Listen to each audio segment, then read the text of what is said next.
Alright, hello all. Back on Chaos Child. Hopefully you're not getting too tired of this game. Sounds like I might have another couple of solo streams coming up, but let's get started for tonight. There's a lot going on right now, so I am actually kind of glad that we're getting the chance to do this like all together, because like this is crazy. So, recap. A red coat woman we suspect is Senne is eager for revenge on us. People are talking about the stickers and New Generation Madness. Frisia CEO Katsuko Momose talked with me on Shinjo about Uki wanting to go back to the hospital, and she says she put our phone back where she found it. We still can't use our psychic powers, but we might be on the killer's list if they think we do. More stickers appeared when we tried to meet with Nono, and then the red coat woman found us and Hinayet. The woman limped to us menacingly and used pyrokinesis on us after showing off her burn scars. We tried to escape and summoned a D-sword against her, so she suddenly gave up and left. We brought Hinayet to Alba and she told Nono everything, so now Nono wants to solve the mystery. She admitted how she's involved with the hospital sub-basement, and we nebulously affirmed our relationship with Hinayet. Yeah, like that one. She basically said she wasn't going to stab us, and that's friendship, right? Shinjo investigated the hospital sub-basement, but all the patients were gone when he got there. Our telekinesis might be useful for cleaning trash, so who cares if someone tries to murder us? Yeah, I'd like to point out, like, we literally did exactly what Mio told us not to do with the whole, I can't wait, now I'm going to use my powers willy-nilly. So, let's figure it out. Alright, their resistance to...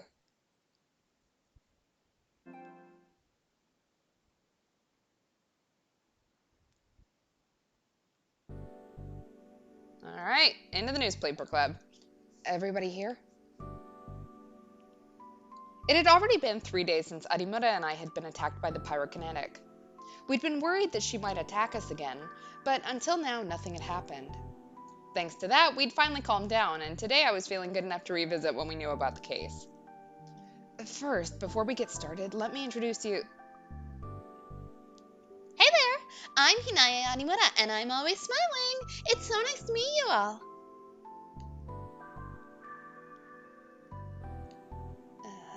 Nice to meet you too!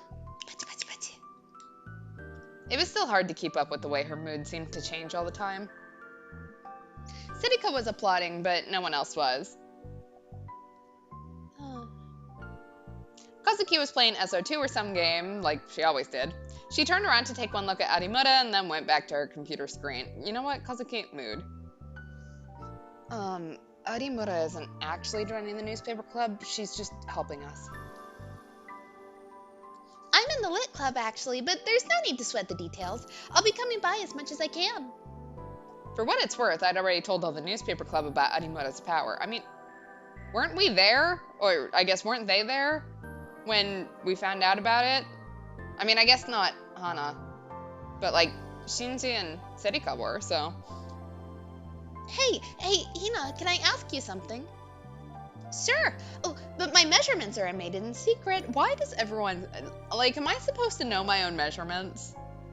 Is that a thing that, like, I am not meeting my, like, womanly duty about the fact that I just don't know my measurements? Like, why is that a thing in every anime? I really don't know if I care about Arimura's measurements. The hell did you just say, asshole? And then her mood changed again. Which is the real you, Hina?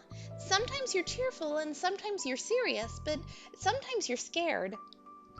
Well, which do you think it is?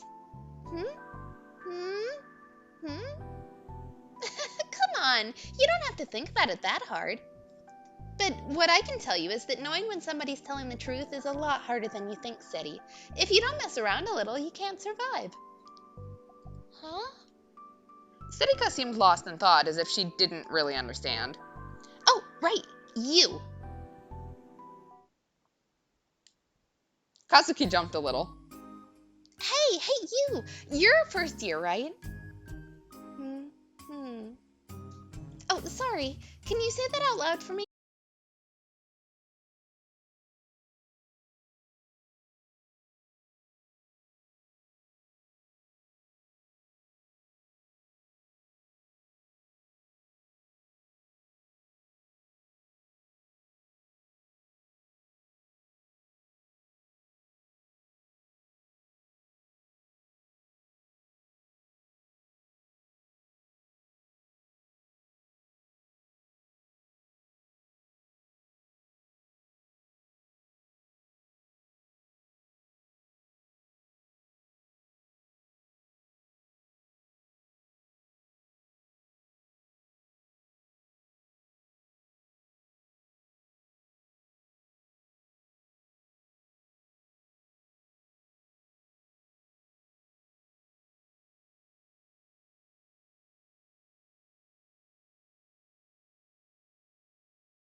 have an internal monologue despite considering the fact that Arimura has only met us a couple of times and definitely knows we think that we're better than everyone else.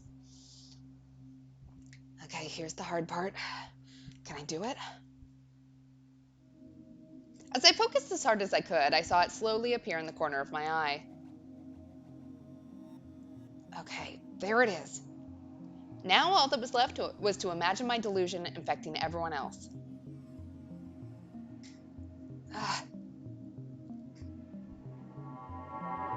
The next moment, the pen started to jerk upwards. Huh? Whoa! The three of them raised their voices in surprise as the pen slowly moved upwards. When I stopped imagining the floating pen, the D-sword disappeared from my field of vision, and the pen slammed down back on the table. Wow, Miyashiro! That's incredible! Just like I said, it's not perfect yet, but... When did you learn to do that? Onoe helped me try a bunch of different things. Ito gasped in amazement. When the pyrokinetic attacked me, I was forced to accept that I really was a psychic. After that, I decided to master my power instead of running away from it, and I'd gone through a lot of trial and error to do so. At first, I tried to do it on my own, but that didn't go well. Then I remembered what Kunosato had said. She'd said that a gigalomaniac accomplished a real boot by transmitting his delusions to the dead spots of another person's brain to create what she'd called a shared reality. That meant that if I didn't have someone to share my delusion with, it wouldn't work, right? So when I'd started practicing with Serika, things began to go much better. But Miyashiro, you know that if you start using that power for fun, nothing's good's going to come of it, right? Yeah, we can make so much money with stage magician performances. Arimura's right. I know that. I'm just doing this to protect everyone. I hope so. I was telling the truth. I'd managed to turn back the pyrokinetic's flames at the last second. That was the only reason we survived. But that was only a coincidence, born out of desperation. If she was going to come after me again, I needed to master my power. That's why I decided to practice like this. But you know, it's weird. Suddenly, Serika frowned. She was fiddling with her ghetto froggy strap like she always did when she was thinking about something. What's weird? You know, Serika, you may be able to make sense of what you're saying inside your own head, but the rest of us can't. Oh, sorry. Well, Hina can tell if someone's telling the truth, right? And Taka can move objects. I was just wondering why everybody has different powers. Oh. I'd never thought about that before. She had a point. Why did different people have different powers? Kunosato hadn't said anything about that. And another thing, when did you get this power? Were you born with it? That was another thing I'd been wondering about. Miyashiro, what about you? I didn't know I had this power until a very short time ago, so honestly, I don't know. Then what about you, Arimura? I think mine came to me after the Shibuya earthquake. After that, I could just suddenly tell when people were lying. Yeah, that's a good point. Yeah, quantum physics, something needs an observer to perceive it before we can do anything to it. So in Arimura's case, she'd suddenly become able to tell if people were lying after the Shibuya earthquake. Does that mean that the earthquake is involved somehow? I'd have to look into that eventually. Also, as to Seti's question, why different people have different powers, I have an idea about that. What is it? I think that it's because of their wish. Their wish? Yep, something happened to me during the earthquake, and the next thing I knew, I was like this.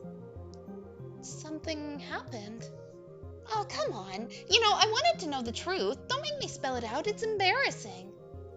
No, it's not really embarrassing. And what do you mean you wanted to know the truth? What happened? Geez, you're such a nosy pervert. Why? Call it a maiden secret. So, no more questions. None. When Arimura was like this, I knew I wasn't going to get anything out of her. Anyway, let's go over what's happened so far. All the victims in the Return of the New Generation Madness cases have one thing in common. We know what that is, right? Yep, just like I guessed before, they were all psychics. The first victim in the Don't Look at Me case, he was famous for being able to predict the future. Yeah, he could probably see the future. Next, the leaky noise victim. She put those who heard her music into a trance. Trance? You mean like anybody listening to her felt really good? Yeah, probably something like that. In other words, she was able to control how people felt with her music. Next, the victim in the Revolving Dead case. He was said to be able to read his clients' minds. I think this Kakita guy was a telepath. Yes, that's right. That's what he said to me. And as for the victim in the Gotsuan death case, that's right. All of Watabe's famous scoops were taken from angles and places that should be impossible. He was probably using psychic photography.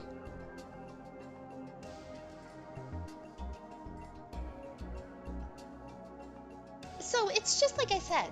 Don't you get the sense that all these powers have a wish involved? A wish, huh? Otani, the victim in the Don't Look at Me case, was a Nikoniya streamer that... I mean, he was able to become famous.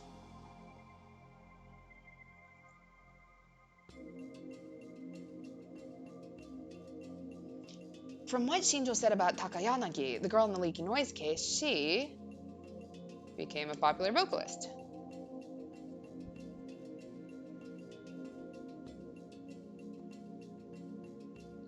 Kakita from the Revolving Dead case. Him, I don't know.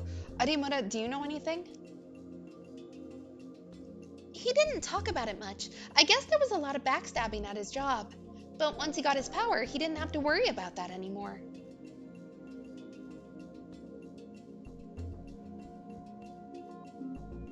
He just succeeded in business. That's all we figured out. And as for Watabe, from the Gotsuan death case, he became a popular net reporter. I see.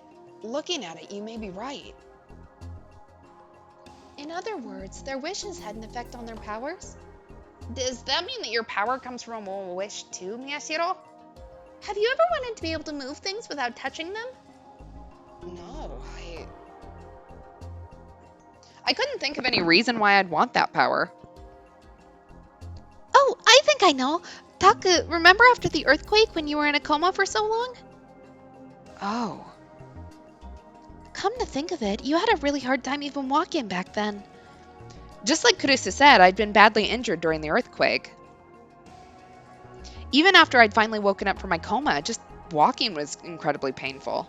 It was bad enough that it would take tens of minutes just to grab something a few feet away.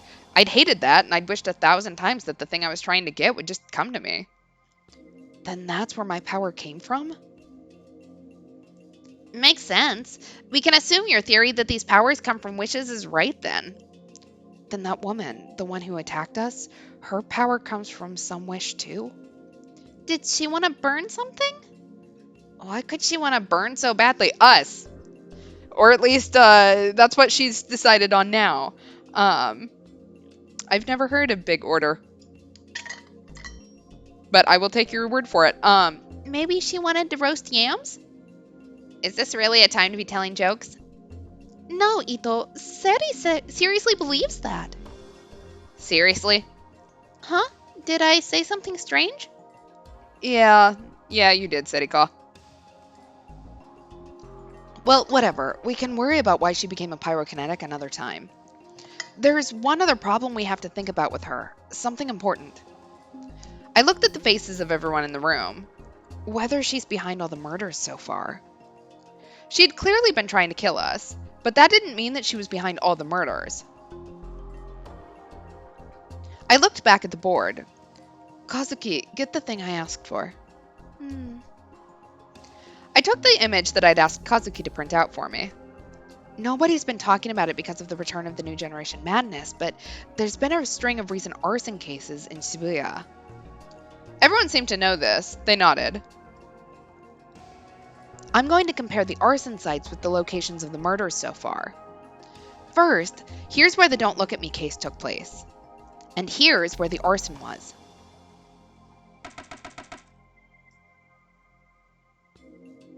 Wow! Right? Next, the leaky noise case. It was here. Now we overlay the location of the arson fire. Yeah, I think we found some amount of correlation. Wait, are you serious? And then the Love Hotel where the revolving dead happened. There were also suspicious fires set around the Love Hotel. They're all concentrated, yeah. That's right. Now, as you all know, the Gotsuan death case took place here at our school. And then when you overlay the locations of the fires... Interesting. So it is pretty much like the same idea. You know, we got the superpowers based on a wish that we made during or after the earthquake. That's kind of amazing. Right? You can get a better feel for it by looking at the whole map.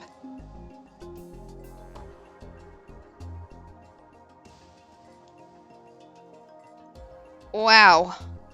I was surprised too when I first noticed it. And in light of all of this, we can assume that there's some connection between the murders and the arson cases, huh? Yeah, it's too much of a match to be a coincidence. That woman has some connection to the murders. When I finished, Serika said, "Wow, you're amazing, Taka." But everyone else seemed lost in thought. Any objections? I wouldn't call it an objection, but can I say something? Kurisu raised her head. Yeah, go ahead. Well, she stood up in such a way as to not put pressure on her injury and then moved in front of the board. I want to check something. The woman who attacked you, her power was... Okay, she was a pyrokinetic. Yes, her power lets her control fire, right? Yeah.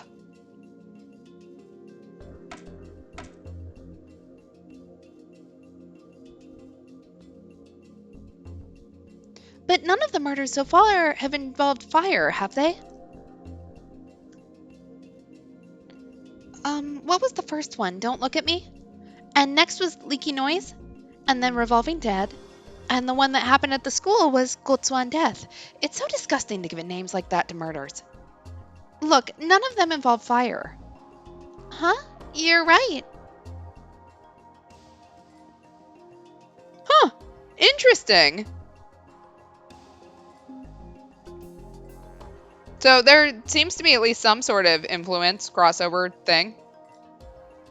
Kurisu had caught one of the weak points in my argument. I thought that was strange too. None of the murders had involved fire, which meant that we had very little evidence to suggest that she was the killer. Hey, how about this? Maybe the fire woman was testing her powers or something. Testing? Yeah, she really didn't know what her power was at first, so she started testing different things. That's why each murder is different.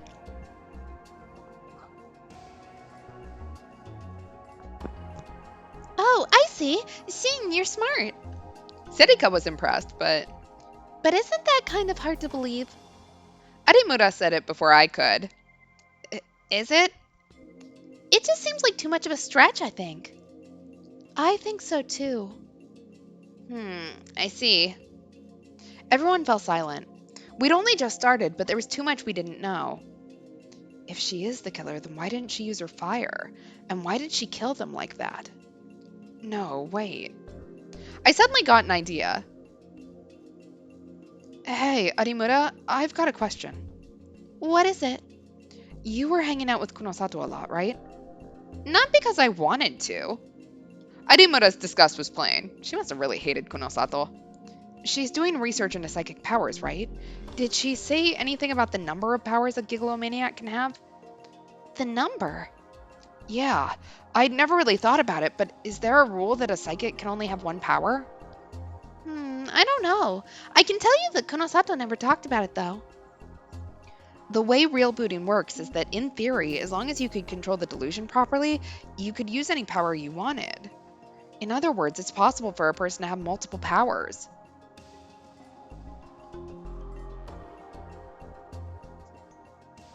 Ito put his hand on his chin and thought. So the woman who attacked you two wasn't just a pyrokinetic? It's a possibility, but what do you think? That's hardly conclusive. Then maybe she has a helper who has a different power? A helper? Oh, I get it. So there's more than one person involved.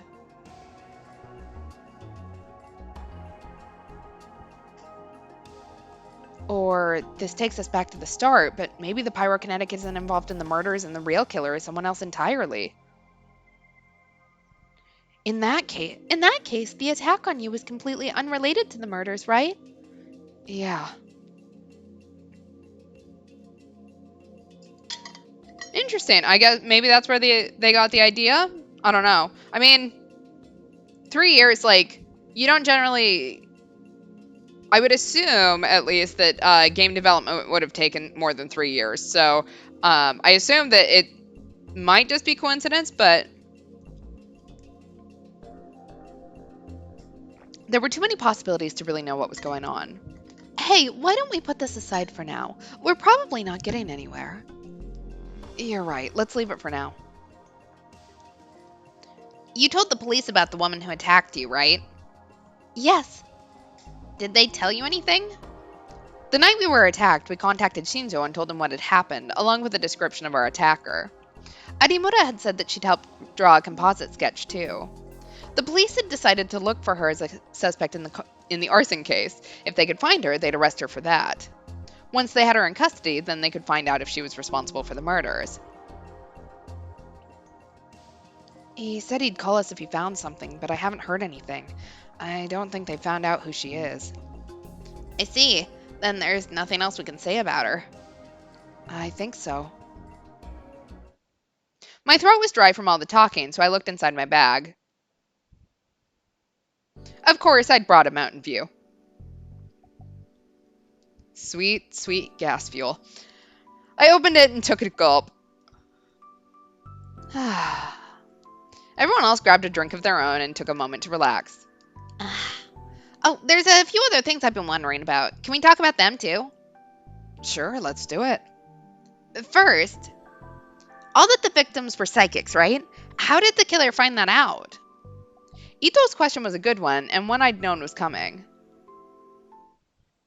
I've got an idea about that. I think the killer's using the sumo stickers to track down their victims. The sumo stickers? More precisely, the 11th Rorschach test.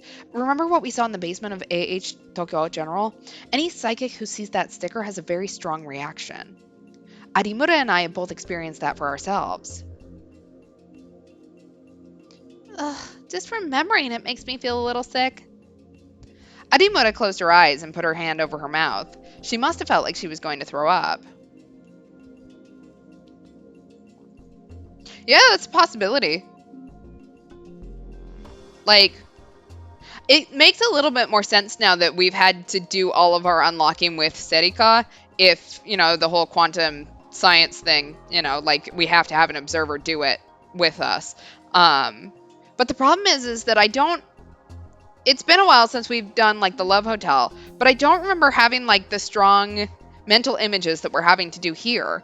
So, I don't know. There's something about Serika that something special there. I don't know exactly what's going on. Are you okay, Arimura? Yeah, sorry. Keep going, Miyashiro. Okay, Ito and Serika saw this in the basement at the hospital, but they had cameras all over town watching the stickers.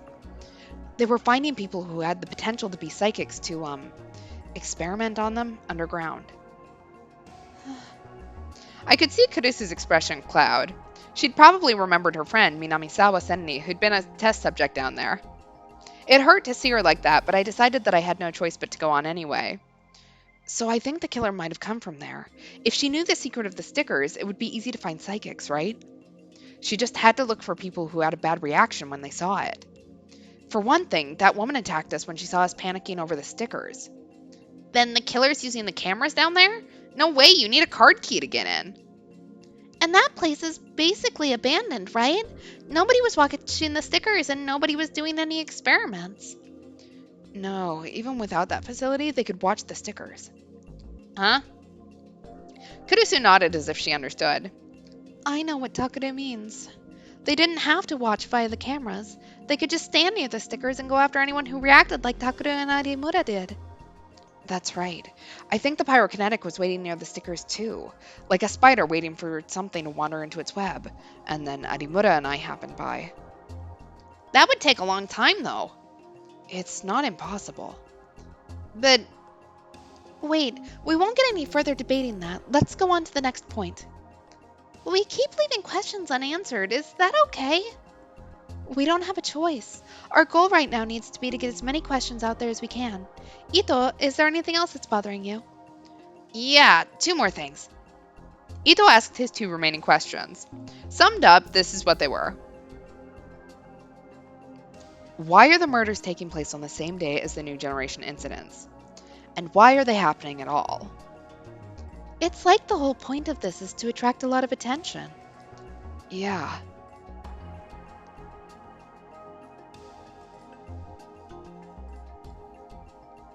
Well, that's an interesting thing to rip off. I mean, I guess the step-sibling complex isn't that uncommon, but... Or at least, like, not in, like, these kind of trope kind of games, but... A little weird, yeah, I'm with you there. Everything, from the dates to the ways the murders were committed, was chosen to be as sensational as possible. Was it just to attract attention, or was it a message meant for a specific person? Is that the motive? I know, like a serial killer, right? They sometimes call those types organized killers. If the murders continue to follow the dates of the New Generation madness, the next one will be on the same day as Brain Dead, October 23rd. Which also meant that nothing was going to happen until then. I see, so that's why. Ito suddenly snapped his fingers as if he'd reached some great conclusion. The 2 of you were attacked by the pyrokinetic, but in the end she didn't kill you. Yeah. Maybe that's because it wasn't the right day yet. The right day? Did that mean it wasn't my power that saved us? No, but it had really felt like she was going to kill us. The more I thought about it, the more confused I felt. All right, I'm going to head to the student council, but promise me you won't do anything dangerous when I'm not around, okay? You don't need to keep saying that, I know. Really? Yeah. It had been a while since Kurusu had glared at me like that. Now that the Empress was back, she was scary. Oh, right, and Takure. Kurusu got in close and whispered to me. Come back to the Alba dorm tonight. Huh? Someone might be after you, right? It's dangerous to be alone. It doesn't have to be forever. It can just be for a little while. Live at home until this is resolved. No, but...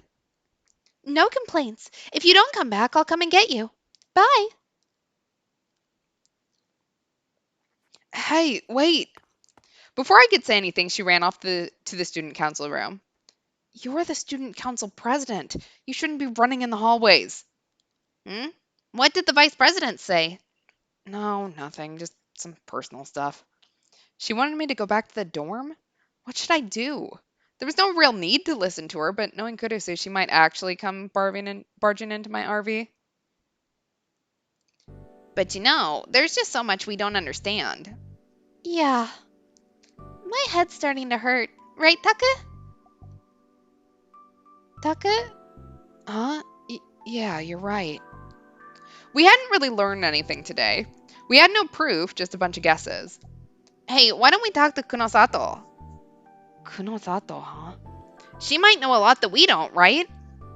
Oh, that's probably a bad idea. Arimura shot down his idea. Why? Didn't I tell you? She doesn't think of us as human. Huh? She was really mean to you too, right? Or do you get off on that? I can be like that too if you want. I'm really not into that. Don't say the same thing Miyashiro did. Adimura had gotten the same idea about Ito that I had. I laughed a little. And here's the thing, she knows if he's telling the truth. And then Adimura turned to us with a smile and continued. I'm not kidding. I can tell when people are lying, right? Kunosato says a lot of mean things to us, but she's not joking. She really hopes we die. Huh? That was a surprise. Did she really hate us that much? What did we do? Adimura continued on in the same chipper tone a girl might use to discuss after-school plans with a friend. She only sees us as insects she can experiment on. Are you okay with being treated like an insect, Ito? Well, this is a nice, cheery discussion. After the meeting in the newspaper club ended, I bought a Mountain View at the vending machine in the cafeteria and sat down on a nearby bench. How do we not have heart palpitations with as many of these as we drink? I'd been thinking so much that I was exhausted. I opened the plastic bottle and swallowed down the bubbling carbonation inside. You're drinking that stuff again? You really do like it. Ito bought a can of black coffee and sat down on the bench with me. You know, that really surprised me back there. Huh? Your power. Well, I'm still surprised myself. I was really impressed, I guess. It was cool. Stop it. I don't exactly want to hear that from another guy. That's something the heroine says to the male lead in a romantic comedy. And then the hero falls in love, maybe. No way. A series of faces flitted through my mind. Serika with her dopey laugh, the ever-angry Kurisu, Kazuki playing SO2, and Adimura with her acid tongue. But I couldn't imagine starting a romance with any of them. Aw, come on. I was trying to say something nice to you. Ito threw the empty can at the garbage bin. That's good stuff. It is not. The garbage can had a lid and only a small hole to throw the cans in. Of course, there was no way he could get it inside. Hey, can you do it again? Do what again? Your power, dude! Ito looked around the cafeteria as he spoke, making sure no one was too close. What? Was this why he'd thrown the can? Alright, we now know that everything has consequences, but, positive or negative? Yeah, we do know that we have had gay thoughts about Ito, like, he could be the heroine too, it's fine. Fortunately, it was after school and the cafeteria was just about to close, so there weren't many people in the room. Oh, I think I can only choose positive. I don't have the little spinny thing on the negative side. There were a few groups of people who were probably chattering about nothing important, and a few boys and girls intently reading their books. Alright, let's positive it. Nobody was paying attention to us. I didn't think anyone would see me and make a fuss, but... So, how does your power work exactly? Is there a limit on how much weight, or how big an object, or how many things you can move? I haven't tested that yet. Then can you aim precisely? Do you ever move things other than what you mean to? I haven't tested that either. That was a good point. It would be best to check that stuff. What should I do? Have another delusion. Okay, let's try this. I'm not doing this for fun. I'm doing it to enhance my power. Got it? Yeah, that's what I want to hear. Also, don't talk while I'm trying to concentrate. If I can't focus, I can't do it. I stared at the can that Ito had just thrown. I imagined it flying into the little hole in the garbage can. I could see the D sword appear in the corner of my vision. I'd gotten pretty good at this part. The next part was the hard one. I tried to focus on the image in my mind. Miyashiro, stop! Huh? I was interrupted by a quiet yell from Ito. What? Surprised, I turned towards Ito, and then my mouth flew open with shock. I hadn't seen them because the vending machine was blocking my view, but two girls were walking up to the bench. I saw them and panicked and tried to shut down my power. But that was the worst thing I could have done. Uh-oh. Oh no. Oh no. I think I still only have a positive delusion. Do we want to go positive again? Do we want to try it? The coffee can ended up heading towards one of the girls' feet instead of the garbage can. Crap. She didn't see it coming. There was a chance she might slip on it. If she hurt herself, it would be my fault. Do we try it again? I feel like we need to. I'm gonna do it. What should I do? Yeah, I don't know what else to do. Should I use my power again to stop it? Well, let's do it. Have another positive delusion. Stop, damn it. The second I told it to stop, it changed its course as if a giant hand had come down and smashed it from above. It fell to the ground with a huge clatter. Ah! The two girls leapt up at the sudden noise and then turned towards us. When they did, one of their skirts flew up. As the girl spun, she quickly put her hands on her skirt. Of course it did. And then our eyes met. Oh no. Wow, you're creepy. What are you staring at? Huh? Oh, no, the sound of the can surprised me. It's all. I didn't see anything. But the two of them glared at me warily, then ran up the stairs. What was that about? Even if it was my fault, I'd save them from danger. And from where I was sitting, I couldn't see anything anyway. I see. Blue, huh? I guess he could, though. Anyway. Ito got to see what was under her skirt, and I didn't. And when they turned towards us, he looked away with speed that rivaled being a psychic power in its own way, and pretended he'd seen nothing. So I was the only one who got branded a pervert. Maybe Ito is a psychic. We just haven't figured it out yet. Hey, Ito? Wow, that is one hell of a power. I was pissed, but for some reason, Ito was looking at me with newfound respect. What? I'm amazed you came up with such a great way to look under girls' skirts. You've got my respect. Oh, God. That wasn't intentional. What? It wasn't? No. Oh, that sucks. Go home, man. No. Hear me out. Ito suddenly took on the air of a scientist and leaned closer towards me. You're too close. That's creepy. Just listen. What is it? You have just become the god of male students everywhere. Huh? What the hell was he talking about? Oh, absolute loss of respect. Huh. Oh, it's Takuin-shin. As I furrowed my brow, Serika came down the stairs toward us. So there you are. I'll get something to drink too. Yeah, don't kiss me, bro. Get a Mountain View. Serika nodded hesitantly, then put her coins into the vending machine and hit the button for the drink next to the Mountain View, Dr. P. There was a thud as the bottle dropped into the bottom compartment. Miyashiro, now! Huh? Knock the bottle to the floor and roll it! Why? Just do it! Think of it as practice! Okay, oh my god, we're stupid. I didn't really know what was going on, but I tried to visualize the bottle Serika was reaching for falling to the floor.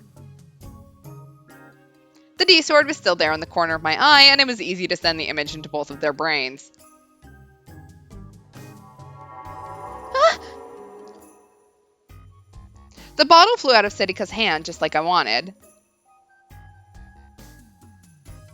And it rolled along the floor just like I'd envisioned. Ah! Oh, wait! Serika stretched her hand out towards the bottle and ran after it. Of course, she was leaning forward.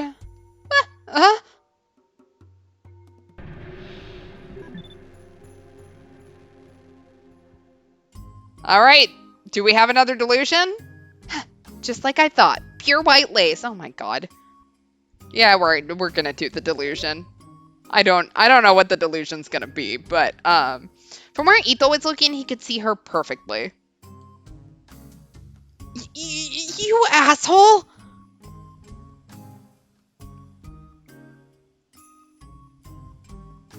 If I took a half step forward, I could probably see it too, but that half step felt very difficult to take. I finally knew what Ito was after, but I couldn't stop the bottle from rolling quickly. Serika was running after it with her hand stretched out and her back towards us. I stood up from the bench and moved between Ito and Serika. Oh, we absolutely deserve it, but there's still no negative, so I have to do positive. What are you doing, God? You know what I'm doing? You perverted deity, you're trying to have her all to yourself, aren't you? Don't...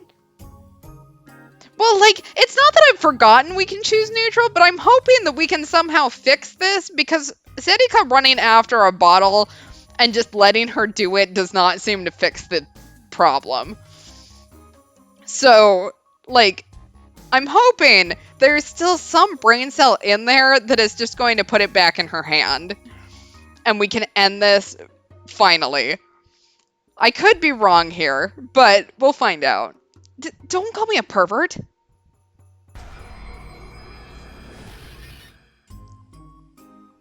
Trying to hide Serika from his gaze, I imagined something else. This time it was the bottle coming to a dead stop in Serika's hands. Oh, thank God.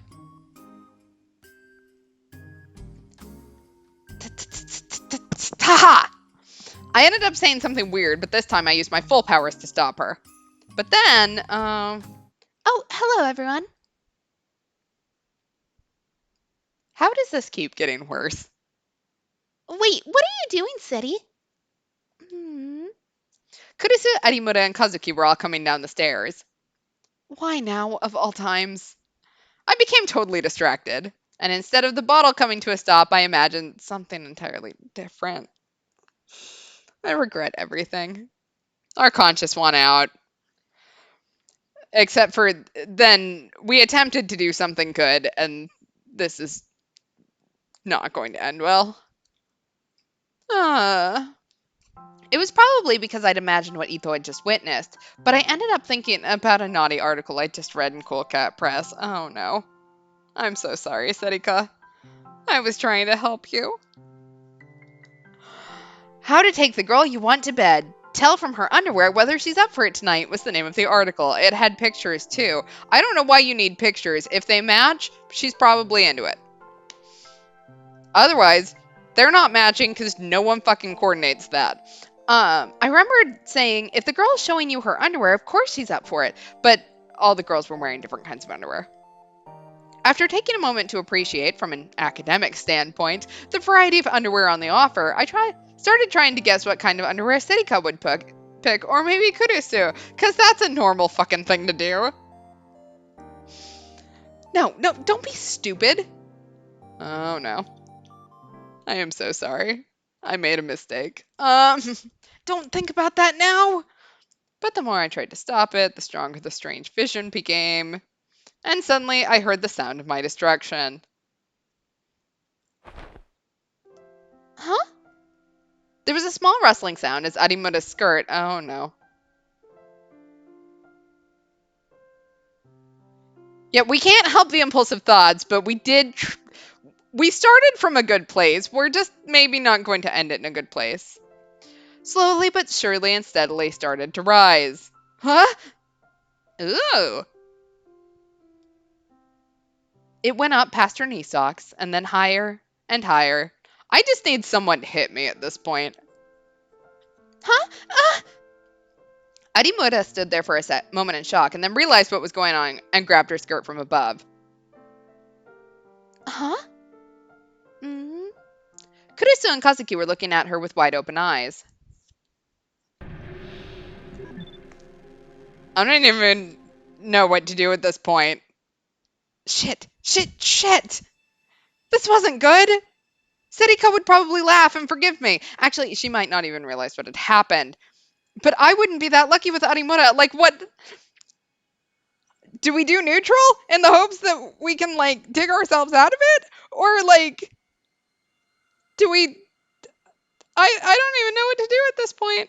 It's just all gone from bad to worse. Any second now, she was going to realize it was because of my power. And to make matters worse, I gulped. The Empress, now fully recovered, was standing next to her. If she figured out what I'd done, who knew what would happen?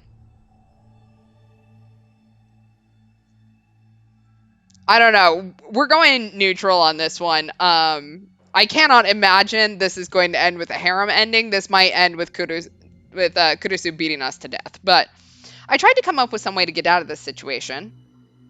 But in the end, I gave up. No matter what I tried, there was no way I'd be able to successfully lie to Arimura, and I'd never been able to fool Kurusu.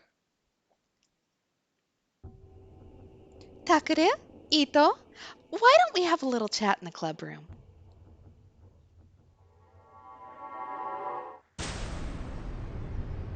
A chat? About what? I have no idea. Ito is lying. Oh, crap. You shut up.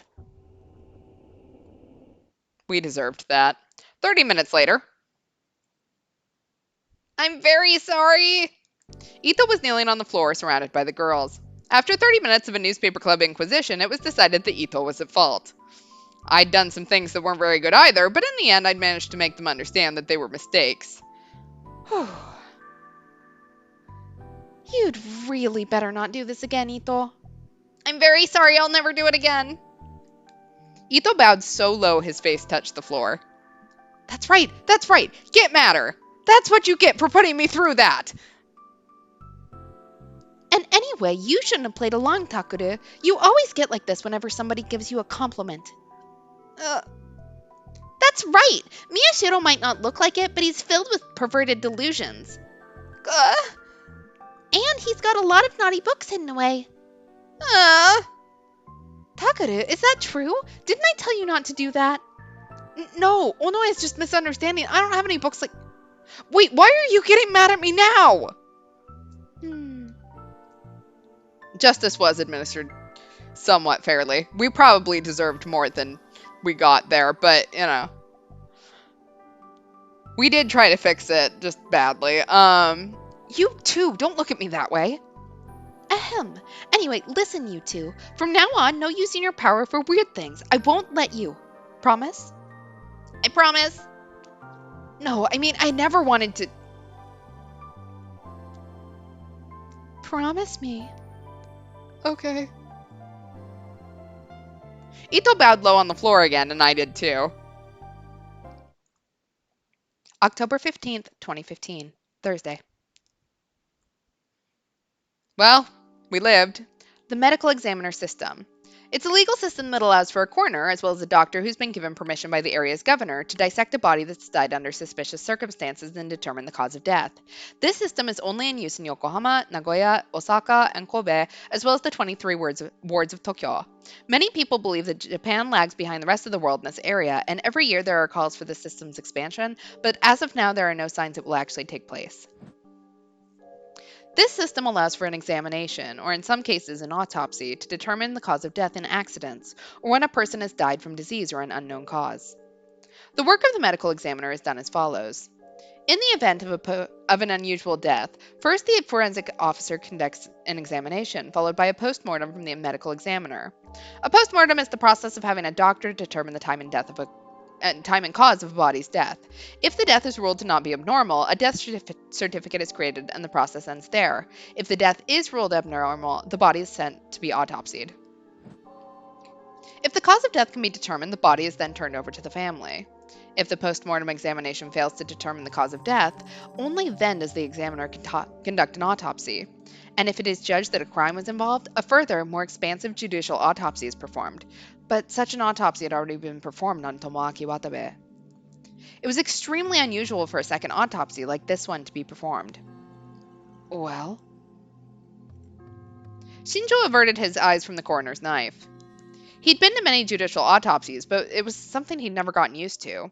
He probably never would, he thought. As for the person standing next to the coroner, she was staring at the open skull without the slightest trace of disgust. As I suspected, I'm seeing signs of enlargement. Enlargement? Of the brain? Well, I hope they figure out the cause of death. That's sad. What else? Did you think I could look at his skull and tell you if his internal organs had enlarged? Shinjo's shoulders slumped a little. When he'd first met her, he'd been unsure of how to handle her, but now he actually felt kind of worried for her. Didn't that get tiring after a while? From what you said before, the cause of death was definitely suffocation. Suffocation alone wouldn't be enough to do this to you. Which means that it's the same as the other victims, huh? Any ideas to the cause? There's just not enough samples. Is it something unique to the victims, or is it something common to all gigalomaniacs? You don't know, huh? There's a way to find out, though. What? We can open up the skulls of Takeru Miyashiro and Hinaya Arimura. That will tell us whether or not it's something that all gigalomaniacs have in common. Ma'am, I feel like that's not a joke.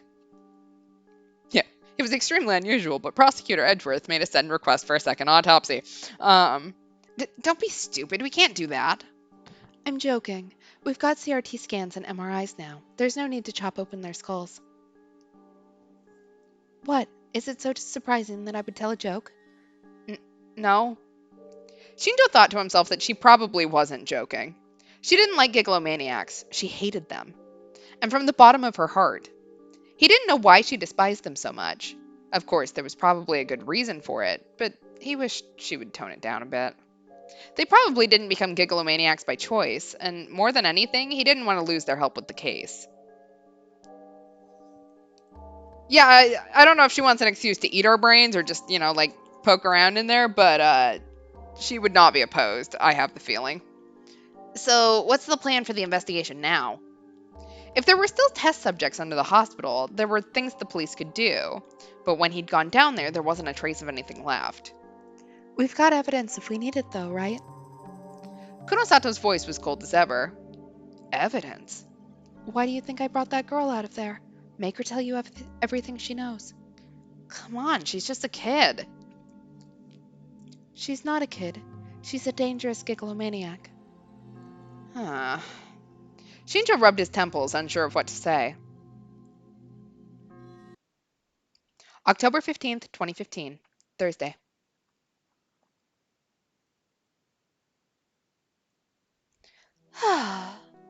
Trustworthiness Investigation Corporation Frisia. Katsuko Momose sat in a reception room in a messy corner of her office and sighed as she ran her hand through her hair.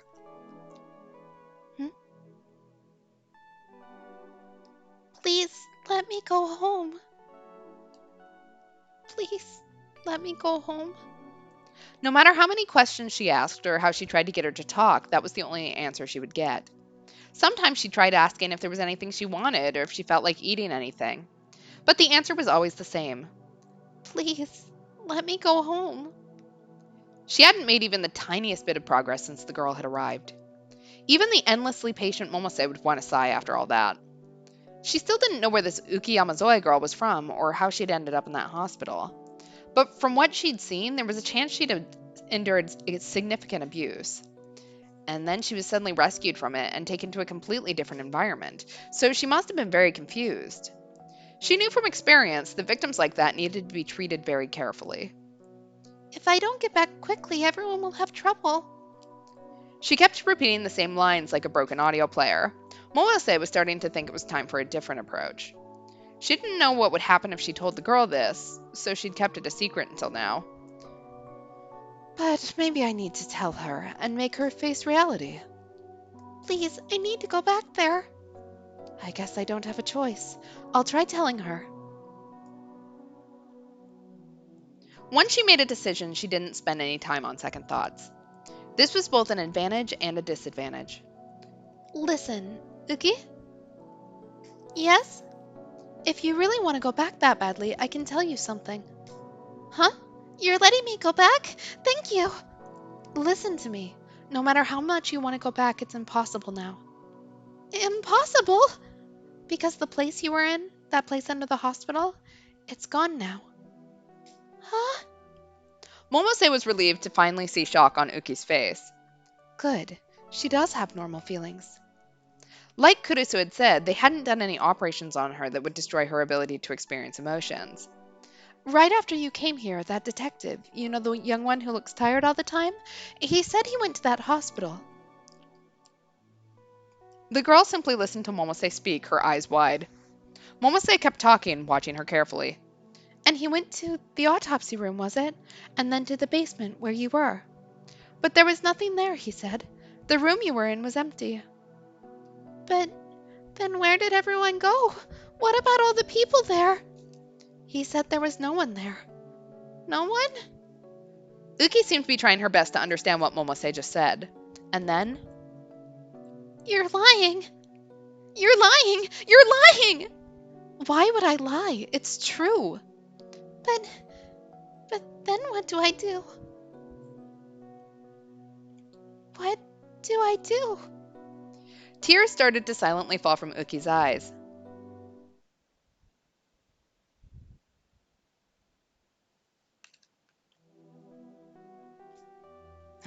What's wrong, Takade? You look so glum. I was born looking this way. Come on, can't you say something more fun? Dad was just as jovial as ever. Without his lab coat, no one would ever believe he was a doctor. Well, I bet it feels good to be back home again, right?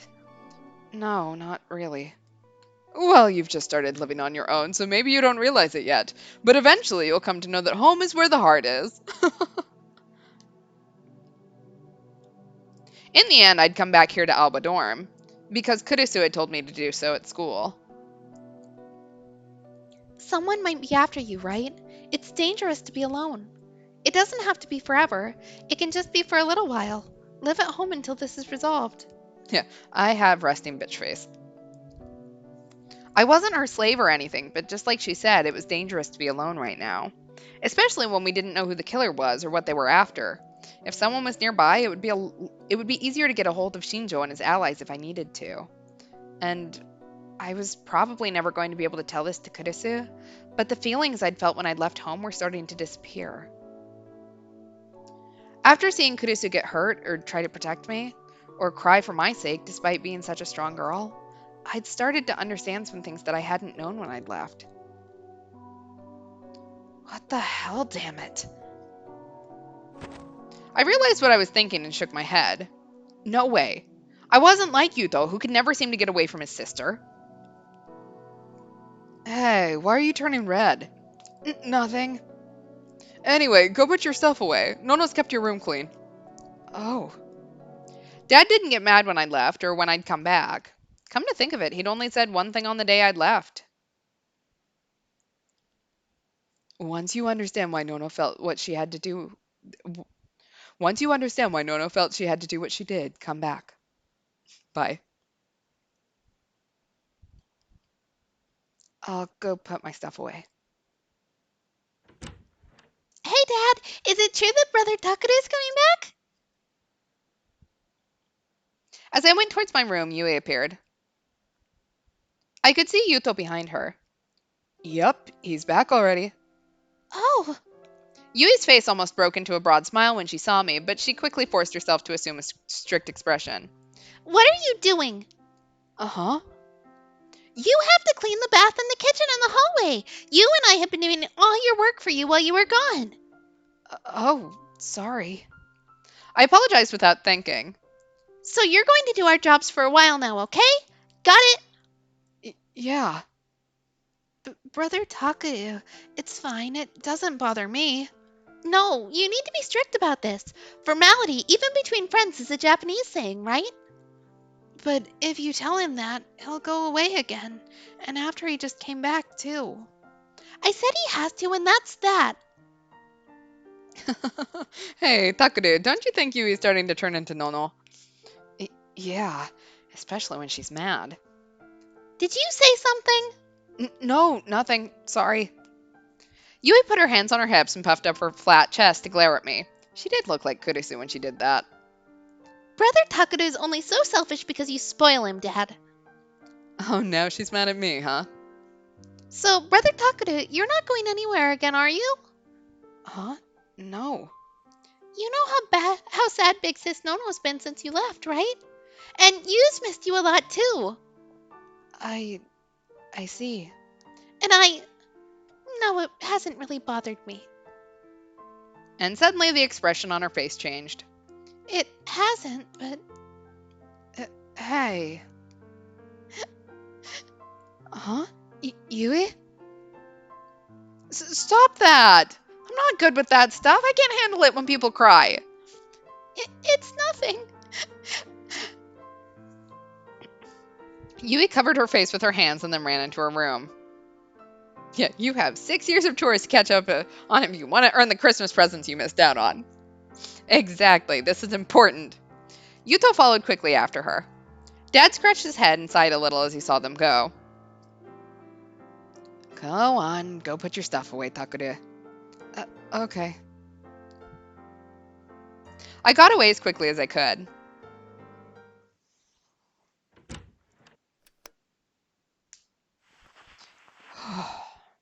That scared me. I didn't expect Yui to start crying all of a sudden. I thought nothing would really change around here, even if I left. But did they really need me here that much? If they did... No, but... Huh? Since I was lost in thought, the knocking sound startled me. As I sat there lost in thought, I was suddenly startled by a knock at the door. Brother Takure? Oh, hey, Yuto. Big sis Nono says to come down when you've changed. Yeah, thanks. What is it? About Big Sis Yui? Yui crossed his hands over his stomach and fidgeted as he looked up at me.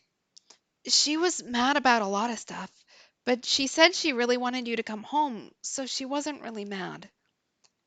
It's okay, I know. Really? Yeah. So head on down. I'll get changed and come join you. Okay. Yuto looked a little relieved as he left the room. Yuto's gotten a little taller, huh? Yuto and Yui had come here at almost the exact same time I had. I was worried about how it would go when we first started, but... The Shibuya earthquake hadn't just taken their parents from them. It had caused them severe psychological trauma.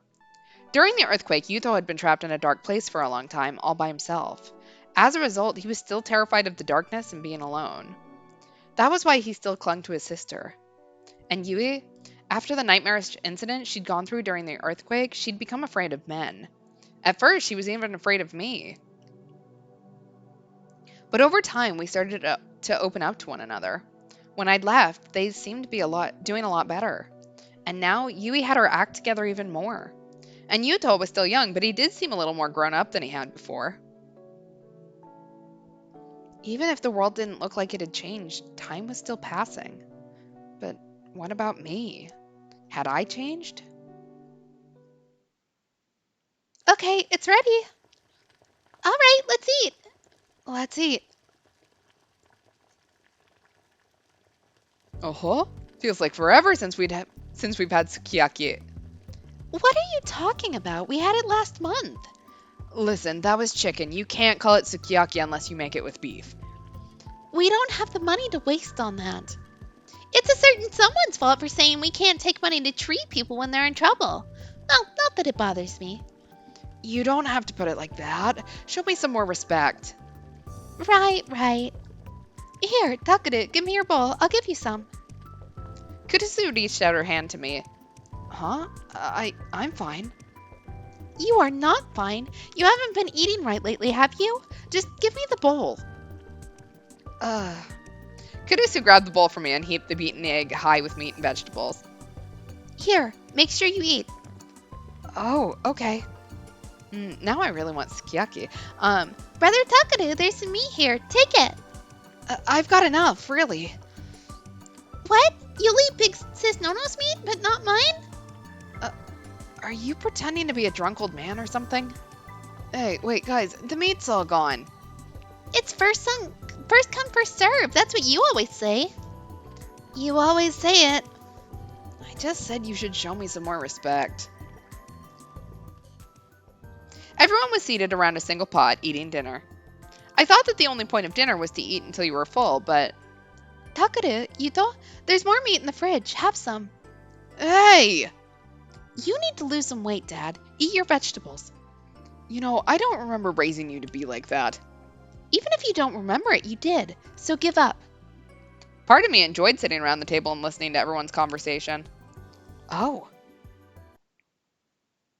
No, that wasn't true. I definitely wasn't homesick. Maybe it was just that having someone near me made me feel better. Maybe it was having Kurusu offer to help me when I'd been in trouble on my own. But it definitely wasn't that I was happy to be home or glad to have come back to where I belonged. The Takure? Brother Takure!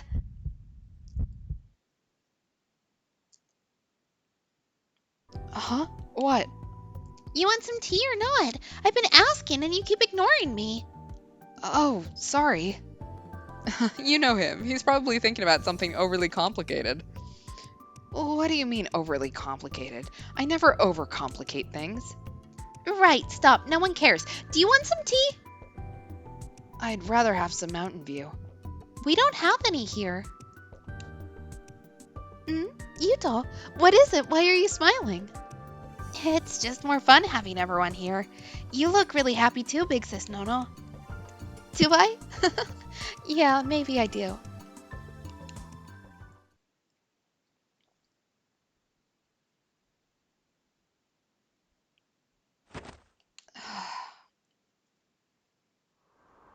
Huh? Huh?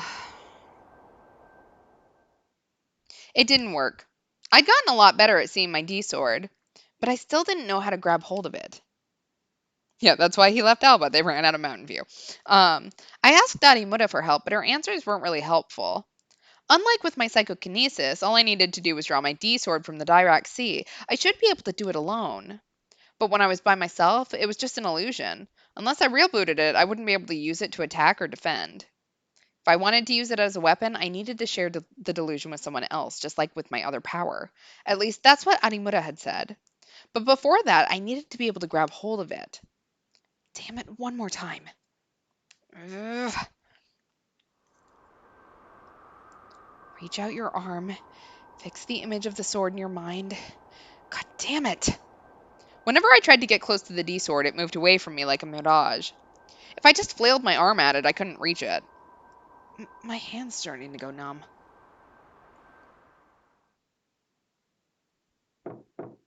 Takure, I'm coming in. Oh, wait.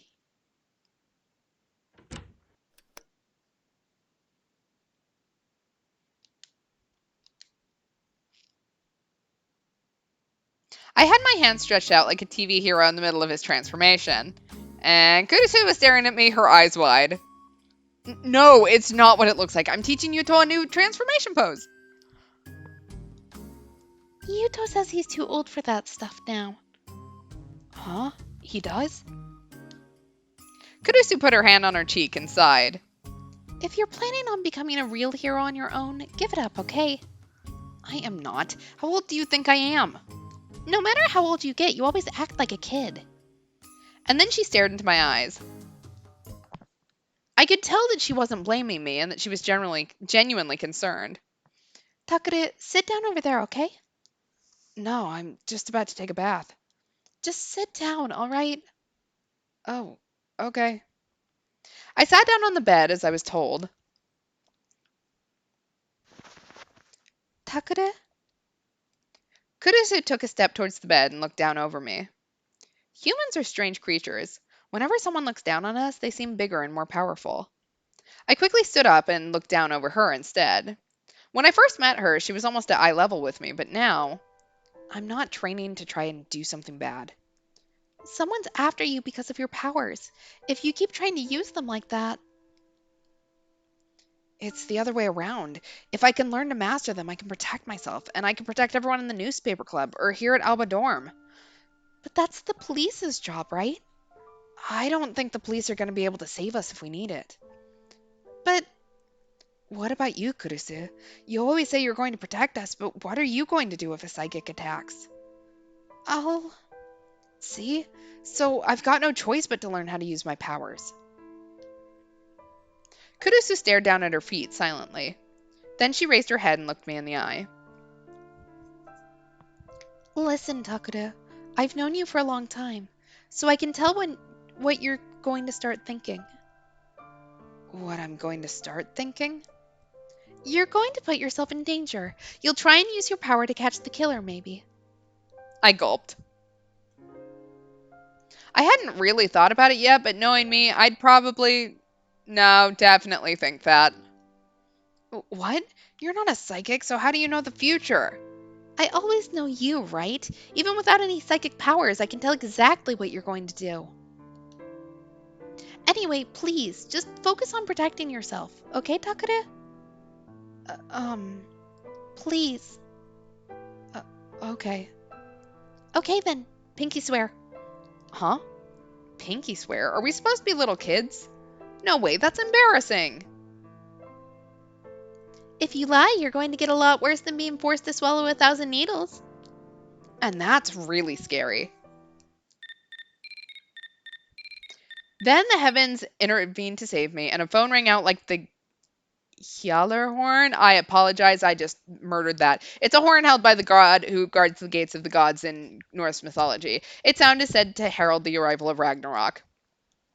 I have no idea how to pronounce that, so... I hadn't gotten a new one yet, so of course it was Kudis's. You're not going to answer it? I'm talking to you right now. But it might have something to do with the case. She must have thought I might be right because she took out the phone and looked at the screen. And then she looked concerned. It's Shinjo. Huh? I'd only said it to distract her, but evidently the call really did have something to do with the case. Yeah, forced to swallow 1,000 sumo stickers instead.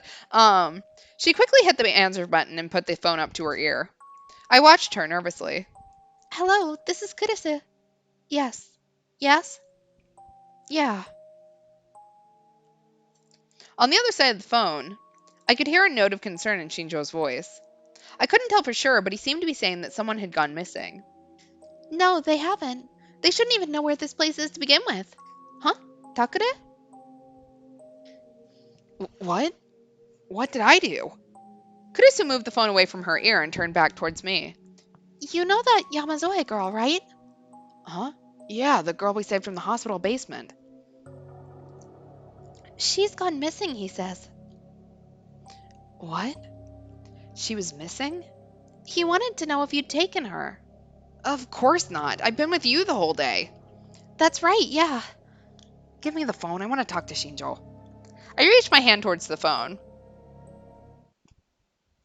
Shinjo had given me the location of an office in a multi-purpose building in Sakuragao Kacho. There were rows of desks there, stacked high with paper that I normally would have considered a cornucopia of information. But I didn't have time to worry about them now. I rushed up to Shinjo as soon as I saw him. She's gone? Was she kidnapped? How could that happen with the police here? No, like I said on the phone, that's not it. But it's true that she's missing, right? Takare, stop it. What's gotten into you? Oh, yeah, sorry. Uki Yamazoe had reminded me a little too much of Sennin Minamisawa, and I'd lost control of myself. Kurisu quickly moved to stop me. By the way, Kurisu had come to keep an eye on me. In her words, to make sure I didn't do anything stupid. Yeah, she probably should. Anyway, it wasn't a kidnapping. She just suddenly disappeared. But doesn't that mean she was kidnapped? No way. Shinjo, Mio, and I were all here at the time. Momose, the CEO of Frisia, had been looking confused and concerned ever since I'd arrived. Oh, is that her power? Can she, like, teleport and warp and do that kind of stuff? When I'd first met her the night we stuck into AH Tokyo General, she'd seemed like a loud, boisterous sort of woman, but now she felt kind of tired. We sat her on the sofa while the rest of us talked over here, and then we looked at the sofa and she was gone. Are you sure she didn't just go to the bathroom? Kurisu pointed at the toilets in the back, but Shinjo put his hand on his forehead, thinking, and said, "That was the first place we looked, but she's nowhere to be found. In fact, there's no sign that she even opened the doors or windows." There's only one possibility. She's a gigalomaniac, so she used her power to escape. Her power? Come to think of it, I still hadn't asked. What power did Uki Yamazoe have? Teleportation or something like that? Kunosato whispered an answer, her voice full of hate, without even bothering to look back at me. I don't know. You don't know? Yeah, Yeah, she barely answered any of our questions. Konosato tried to ask her about her power, but didn't get anywhere.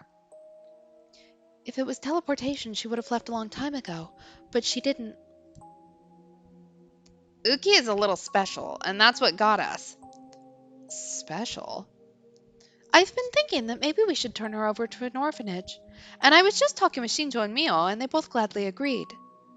I didn't agree. Neither did I. Shut up, you're making things complicated. Momose mentioned for them to be quiet.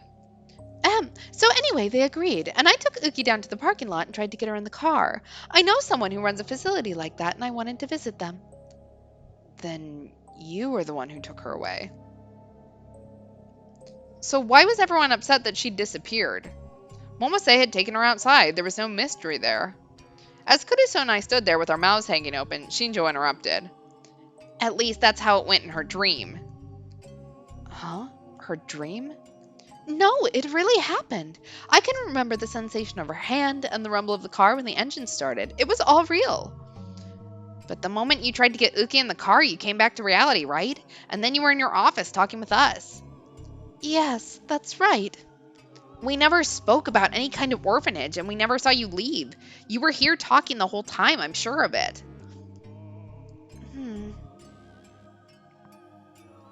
But Uki disappeared from the room suddenly. What do you mean? I don't understand. I think that's her power. Once we capture her, I'll look into it again.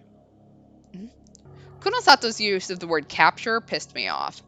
I could tell that, like Arimura said, she didn't even think of us as humans. But she didn't have to talk that way about a little girl, did she? Even if she didn't like psychics, did she have to go that far? I glared at her, but Kunosato didn't seem bothered in the slightest. As for where she went, if you two don't know, there's only one possibility. I was just thinking the same thing. Which means that life's about to get a little tough. What do you mean? Shinjo answered me with a bitter sigh. A place you know well, her old home. What? You can't mean... No, Uki kept insisting she had to go home, you know? But that place was hell. Why? I couldn't say. Anyway, we need to get her back before things turn into even more of a mess.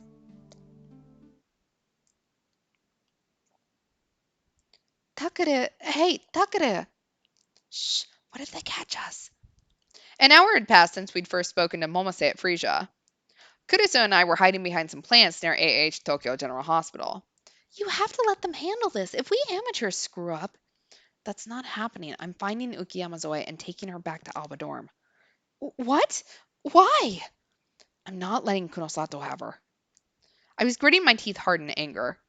Takare? Afterwards, Shinjo, Momose, and Kunosato had started to come up with a plan to get inside the basement of the hospital. Of course, they weren't going to let us come along. We were told to go home, and at first that was my plan. But then things changed. Kunosato said that she wasn't sending Uki Yamazoe to an orphanage, but to a research center she was affiliated with. She'd said that they were going to research her power there, but Kunosato had treated not only Arimura and I, but also little Uki as nothing more than guinea pigs. And I'd heard her use the word capture many times. She's finally free of those terrible experiments and out of that awful basement. Was Kunosato going to send her right back to the same old life she'd experienced before? Just imagining it terrified me, and it made me come to a decision. I would save her. If I abandoned her here, I'd be doing the exact same thing I did before. I'd be abandoning someone again in the exact same place. A long time ago, I abandoned your friend Senni Minamizawa here, and I ran away. I still regret that to this day. That Yamazoe girl is another victim of these experiments, and this time I want to save her. I don't think that'll be enough to get Senni Minamizawa to forgive me, but I want to do it anyway. Yeah, I want to stuff you all in Pokeballs. She just wants to collect us all. Kurisu's voice choked up. She must have been remembering what happened to her best friend. Takare, listen to me. Huh? Senni actually... You know something about her? Tell me, Kurisu. Uh, I'm sorry. I'm just having a hard time thinking straight. Senni died in the earthquake. It's not your fault. I swear it. Kurisu. So you don't need to blame yourself. You can just forget it, okay? Kurisu looked down at her feet. When she did, her hair covered her eyes, and I couldn't tell what she was thinking. Kurisu was about to say something and stopped.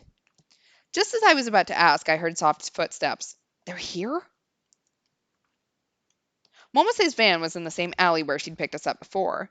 They'd been watching the hospital for a while now. I saw two shadows that probably belonged to Shinjo and Kunosato leave the van and run onto the grounds. Kurisu, they're on the move. Can you do this? Huh? Yeah. I tapped her on the shoulder and she looked up. That's why they called her the Empress of Hekio Academy. There was no trace of the sadness that had been there a moment ago.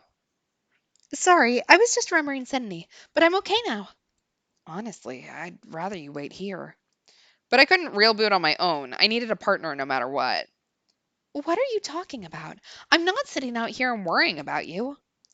I thought you'd say that. We followed Shinjo and Kunosato from a distance. A moment later, they had pressed themselves up against the wall near the rear emergency entrance. Even from a distance, I could tell it was more heavily secured than before. The lock seemed to be a newer and sturdier model. But Shinjo must have already had the key because he took something out of his pocket and started to put it in the lock. They're planning on getting in from there, huh? All right, then. I quickly created an image in my mind. I looked at the key-like object he was holding and envisioned it flying away. Damn it, I should have trained more. The more I started to panic, the more I lost focus. I couldn't make the delusion clear in my mind. Damn it. Calm down. You're fine. Calm down. Okay. Got it. I could see the D-sword floating in front of me. Kurisu, I'm going to use your brain for a little bit. Go ahead. Though, I guess that's a weird thing to say. I imagined the delusion I'd come up with going inside Kurisu, Shinjo, and Kunosato's minds. Kurisu gasped a little. She must have felt something. The delusion was shared between us, and instantly the real boot was complete. Cling! The metallic object in Shinjo's hand rolled away and hit the ground with a clang. Then I heard the two of them gasp. The key rolled along the ground in a very unnatural way until it rolled down a metal sewer grate. Just like I'd imagined. Yes! You idiot! Hide, Takure! Just as I was about to make a victory pose, Kurisu grabbed my hand and pulled me back. Oh my god, we are a shonen protagonist. Then she dragged me down onto the ground. Sorry. Don't get cocky. This is why you need me with you. Her hand was shaking a little. She was probably still scared of my power, no matter how many times she saw it. That was how most people would react. I hesitated a moment, then gripped her hand in return. Then I let it go and looked over at Shinjo and Kunosato. The two of them whispered to each other and then silently headed back towards the van. Now. Yeah. We kept low as we headed for the emergency entrance. When we reached the door, I turned around towards Kurisu. She caught up a moment later, but her breathing was a little heavy. Sorry, I went a little fast. No, I'm sorry. I wish I was more athletic. Can you open the door? I think so. Kurisu, I'm gonna do it once more. No, probably a few times. Sorry. I don't care. That's why I'm here. I stared at the door. The lock was stronger than before, probably because of the time we'd broken in. I imagined the lock flipping and the door opening. There was a heavy click and the door opened like I'd imagined. Okay, so we can do it without Zerika, so... Thanks to my power, we were able to make it inside with no trouble. I remembered the route to the room where we'd found Uki, so we headed there. But as we walked through the darkness, I saw that Kurisu was acting a little strange.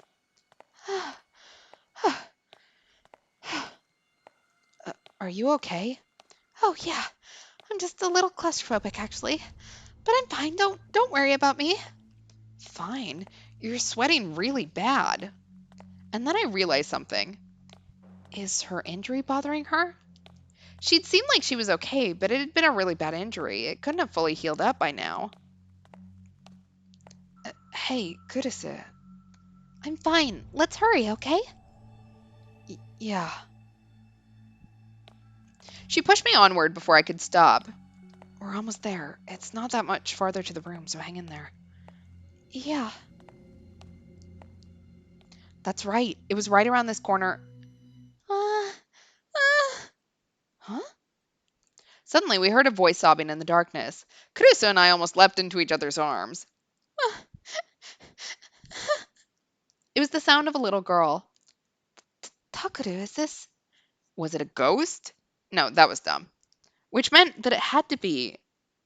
Kurusu and I nodded and then stepped in the direction of the room.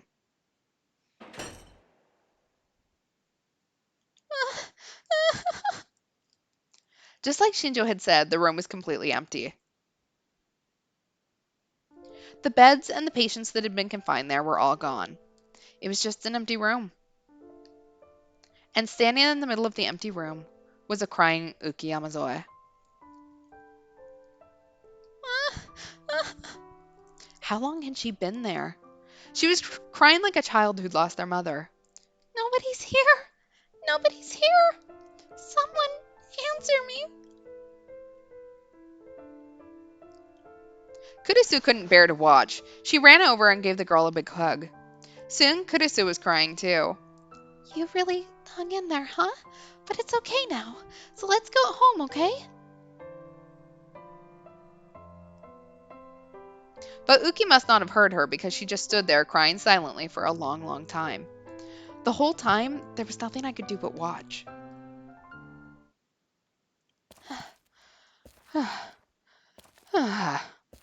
You okay? Want me to take over for you, Takure? I'm fine. We're almost there. I do so much panting on these streams. Occasionally I get a little lightheaded.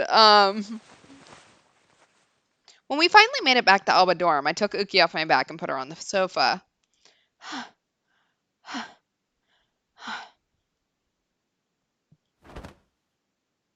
And then I lay flat on the floor with my arms and legs stretched out. I hate to say it, but this is pathetic. She wasn't even that heavy. I was just out of shape.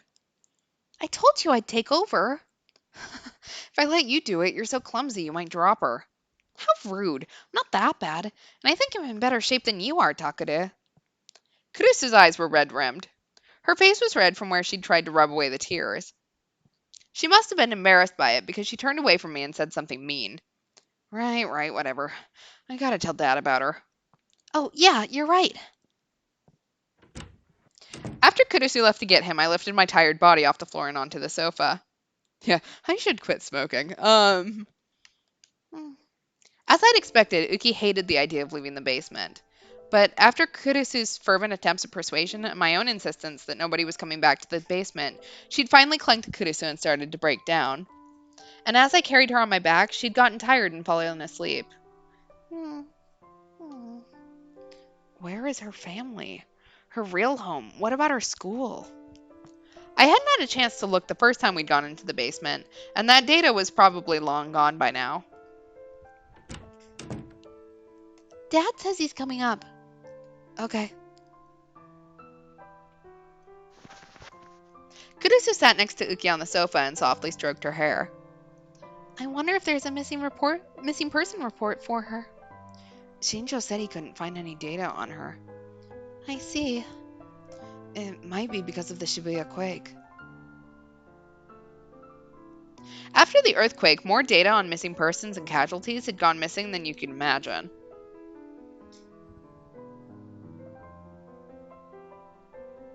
And to top that off, this year had seen the largest solar storm in history affect all kinds of electronic devices.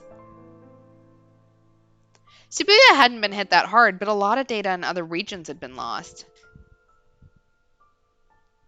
All we know is her name, huh? If only she at least had some kind of clue. Big sis Nono? Brother Takure? Is something wrong? The door opened. Yui and Yuto peeked inside. Shh. Huh? The two of them froze next to the door. You two are still awake? We were trying to sleep when we heard you talking. Is everything okay? You're not fighting again, are you? Kurusu and I looked at each other without thinking. We're fine. We're not fighting. Really? I hope so, but... Suddenly, Yui stopped. She saw the girl sleeping on the sofa, and her eyes went wide. I thought that she was just surprised to see a strange girl sleeping on the sofa, but... Uki? She said something we'd never expected. Huh? What is Uki doing here? Yui? You know her? Yeah, I think so. But wait, that's impossible. Yui walked over to the sofa and sat down next to Kurisu. And then she stared at Uki Yamazoe. Sorry, I think I was wrong. No, you're right. This girl's name is Uki. But that doesn't make any sense. How can she look the exact same as she used to? As she used to? Uki was in my class when I was in second grade. Excuse me? And the next morning... We'll go over this once more, okay? Her name is Uki Yamazoe. She's the same age as you, Yui, so either 13 or 14? Right. Dad was filling out what looked like a medical chart on his computer. She was in Yui's class in second grade, but shortly before the earthquake, she stopped going to school, and you don't know what happened to her after that. Yeah. And she hasn't changed a bit since 6 years ago. Is that what you're saying? Yeah, I don't think she's changed at all. I found proof, too. Yui showed us a photo. Oh. It was a class photo from her school. I could see a young Yui in a row of children. And in the front row, next to the teacher, I saw Uki. Look! What do you think, Takuru? It can't just be someone who looks like her. That has to be Uki. Which means some kind of problem with her growth hormones, perhaps. Everyone, Uki's awake. Really? Okay, bring her in. Wait, Dad? Hmm? No shouting in front of Uki. You have to be gentler. Huh? This is my normal voice, though. Just be gentle. Okay. Dad glared at her and started mumbling about how he hadn't raised her to be like this again. Uki, you can come in now. After a long pause, a small girl entered the room, trembling. Kurisu took her hand and walked her over to a chair and then sat her down. Uki, good morning. She flinched away from Yui's cheerful voice. Oh, you don't remember me, do you? You only know what I looked like 6 years ago. Yui took out the class photo and pointed to herself. See? This is me. Yui Tachibana. Do you remember me? Yui Tachibana. Oh. Uki looked at the girl in the photo and then at Yui. Then she gave a little start of surprise. You remember? Yeah, I'm gonna guess that they probably don't look the same as when you were in second grade with them, though. Just a mildly different time period. Oh, yes. It's been a long time. Oh, come on, we're classmates. You don't have to be so awkward. But Dad typed something else into his computer as he watched them. That settles it then. Yeah. There was no question of it now. Uki Yamazoe was definitely Yui's old classmate. That would go a long way towards tracking down her family. anyway, that's amazing. I still can't believe it's really you. We were surprised, but it seemed to be Yui who was most surprised of all. Her missing classmate had suddenly just shown up at her home, and her brother and sister had brought her there. And she looked exactly the same as she had 6 years ago. Uki, can I ask you some things? Oh, yes, sir. She must have seen Dad's white coat and gotten nervous because she suddenly sat up straight. Have you ever been told you had a hereditary illness? Something that caused you to stop growing? I don't understand. I'm sorry. Then do you remember when you stopped getting taller? How was it when you were in Yui's class? I'm sorry. I don't know that either. But something weird to me happened after the earthquake. I see. So it was after the earthquake. Yeah. I see. So PTSD-induced damage to the growth hormones, or perhaps some kind of chromosomal abnormality like Turner syndrome? Turner syndrome is a chromosomal disorder found in women. Primary symptoms include delayed or absent development of secondary sexual characteristics, a lack of a menstrual period, abnormally shaped organs, and decreased height. I'd have to have a real specialist take a look at you. Dad made some adjustments to her chart as he whispered to himself. The look on his face was far more serious than he usually let us see. Uh, Yuto poked his head through the door. He must have been standing in the hallway the whole time and looking in on us. Yuto, if you don't get going, you'll be late for school. That's right, you. I'm fine. I'll go in a second. He seemed a little scared by his sister's scolding, but he summoned up his courage and came inside, then stuck his hand out towards Uki. Or time travel. Time travel. I'm wondering if, I was thinking about it with the New Generation murders. What if the killer time traveled 6 years into the future or something like that? I don't know. Here, take this. In his hands was a tiny chocolate bar. Oh, kiddo. It was the kind of chocolate you could buy in large packs for cheap at the supermarket. Huh? Oh, yes. Thank you.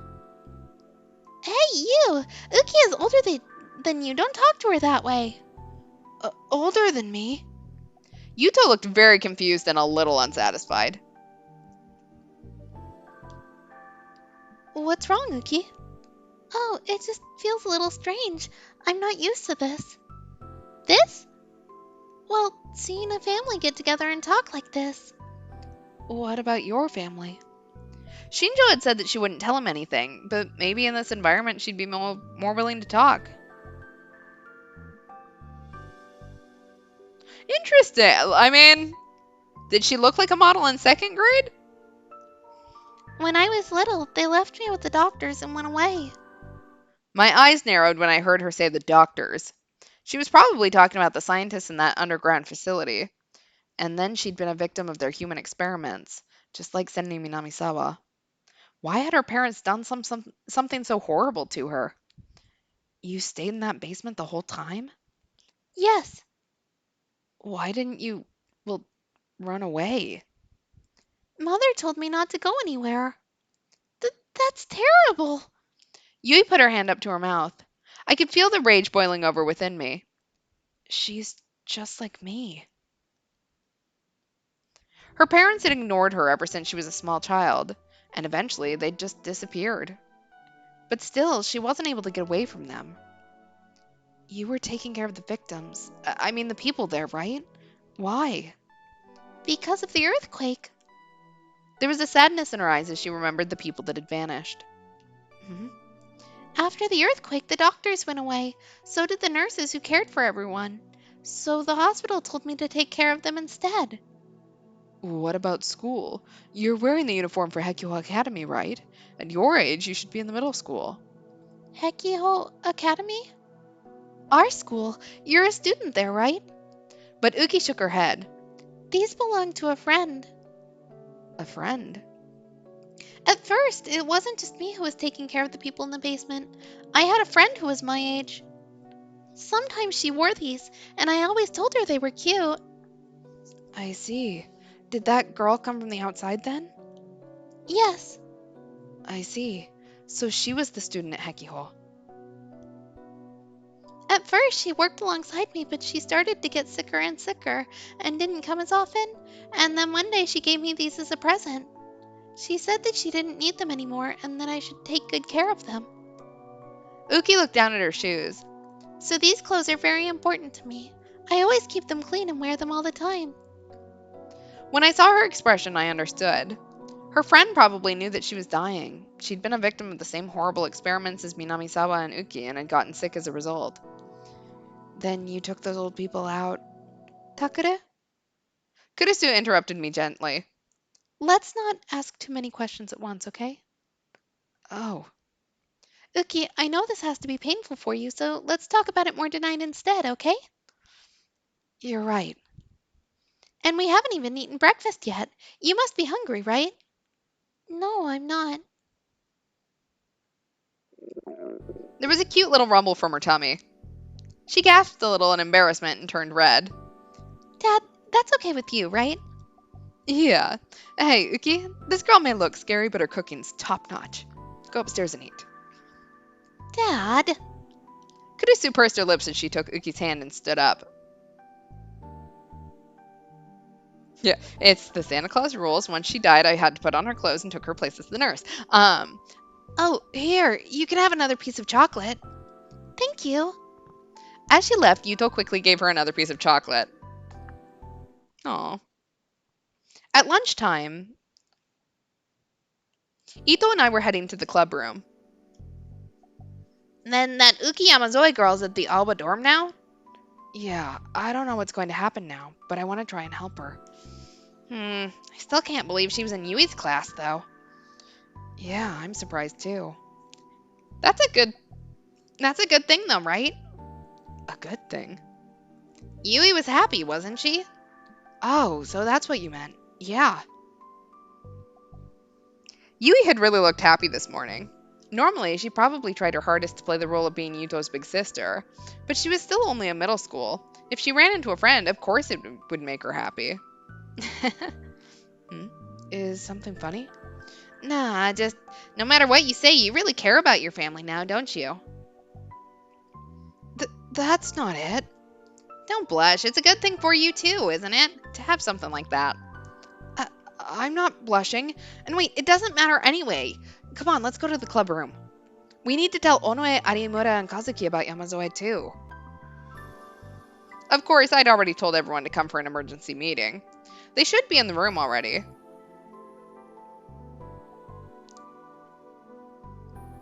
So now Uki Yamazoe is safe at Alba dorm. Taku, way to go! Nah, it was nothing. The girls all seemed very impressed. Sedika was squeezing her ghetto froggy strap in lieu of applause. It still sounded nothing like it was supposed to, and honestly, I would have preferred the applause. But I was used to it now, I guess. Sedika, Kazuki, don't flatter him too much. He'll do something crazy again. I will not. Sheesh, I appreciated that she was worried about me, but Kurisu was a little too protective. Oh, Mio is going to be so fucking mad at us. Like, there is no question. But quite honestly, she keeps treating us as not quite human, so fuck Mio. I especially wish she'd stop it when everyone else was around. It was embarrassing. Also, Mio's also helping the cops, so... ACAB. It feels good, though. I bet Shinjo and Kunosato are so pissed off right now. Serves that bitch right. Did you know about Yamazoe, Arimura? Yeah, I just talked to her a little on the phone. She didn't say much of anything at Frisia, I guess. She was probably scared of them. Yeah, I'm sure. But I guess she was pretty talkative in front of you, huh? Maybe you just look dumb and you actually know how to treat a lady. Arimura grinned. Yeah, Hinaya, high five. Of course I do. I've read every issue of Cool Cat Press that I could find. I couldn't say that, though, so I didn't. No, it's because Kurisu and Yui were there. Of course. You didn't take me seriously, did you? That's creepy. I was never going to get used to this. For one thing, no matter how hard I tried to glare at her, she just smirked.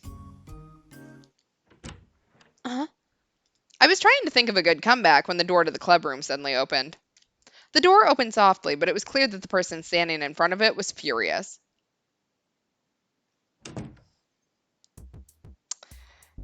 Speak of the devil and she arrives. You. Speak of the devil. Kunosato was there, and the light in her eyes was as cold and fierce as ever. Instead of yelling, her voice was low and threatening. I figured that she'd eventually find out that we were the ones who'd taken Uki, but I didn't expect her here so soon. What are you thinking? What? She's important evidence. Don't start messing with her. Kunosato stomped over to me and grabbed me by the lapel. Her arms were so thin I didn't know where she got the strength. It was like she was filled with some kind of raw hatred that gave her power. Ugh. Hey, stop! Violence is wrong! Sedika and Kurisu grabbed her and tried to pull her off, but she held on to me tightly. I didn't force her to leave. What? She'd wanted to come with us. She said she didn't want to go with you. That was only a half-truth, but I felt like I had to say it anyway. And what do you mean, evidence? She's not a thing or a test subject, so I can't let you have her. I know, I am very spiteful at the moment. Sure, maybe she might not be as bad as she actually is seeming, but also, she's seeming pretty bad right now. You don't know anything, you asshole. Her hand gripped me tighter. What the hell was going on? What was wrong with this woman? I felt a powerful rage building up within me. There was a low buzzing in my ears, and Kurisu and Serika's shout suddenly seemed to be very far away. God damn it. And then I saw the D-sword. And it was clearer than it had ever been before. Let me go, damn it. Huh? Her face suddenly twisted in pain. I looked at her with blurry eyes and saw that a red mark had formed on her pale white wrist, as if something was digging into it. She was gritting her teeth, and her breathing made it seem like she was trying to endure some kind of incredible pain, but she still refused to let go.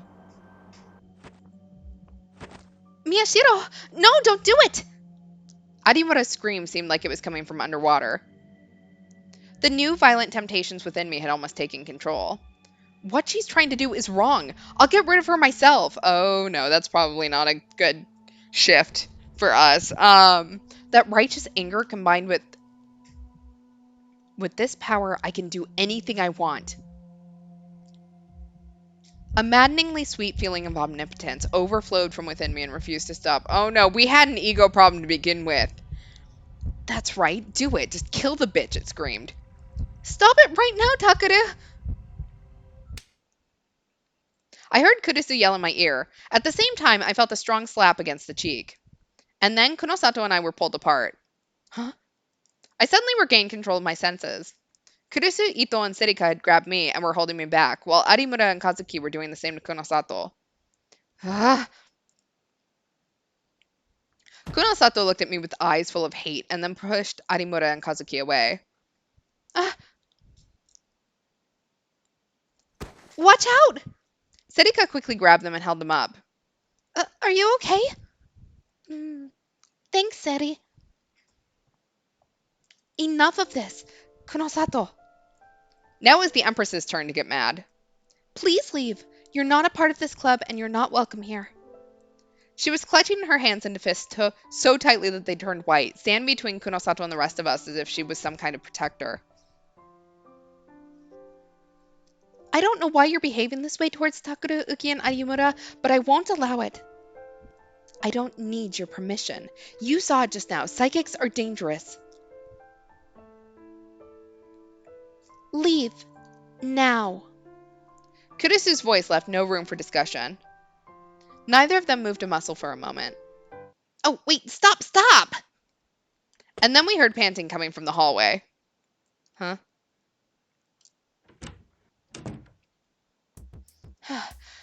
I figured you'd be here, Kunosato.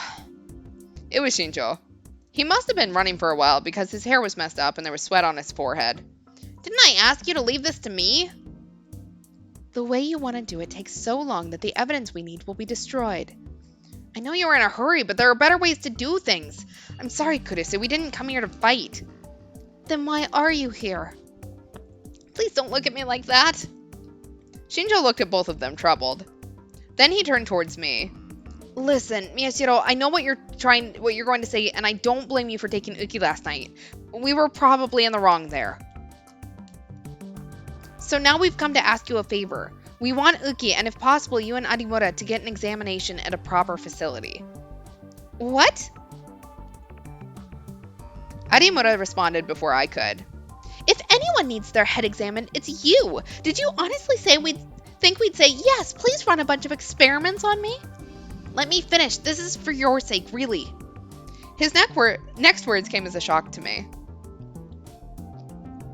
We actually just spoke to Dr. Sakuma. To Dad? Both Kurisu and I shouted at the same time. You don't like the way Kunosato does things, right? Then why not go to a hospital run by a friend of Dr. Sakuma's? Hey, you can't just... Kunosato. Shinjo put up a hand to cut her off. You know that this is the only way they're ever going to agree, right? I'll let you come too. Kunosato furrowed her brow in anger, then turned around and left the room. Shinjo waited until he couldn't hear her footsteps anymore and then sighed a little in relief. Then he continued. So, how about it, you two? I heard that Dr. Sakuma was once an assistant professor at a university medical department after all. I didn't know that. Kurisu must not have known it either because she looked over at me confused. Dad was an assistant professor? I didn't know that. I thought he was just a weird old man.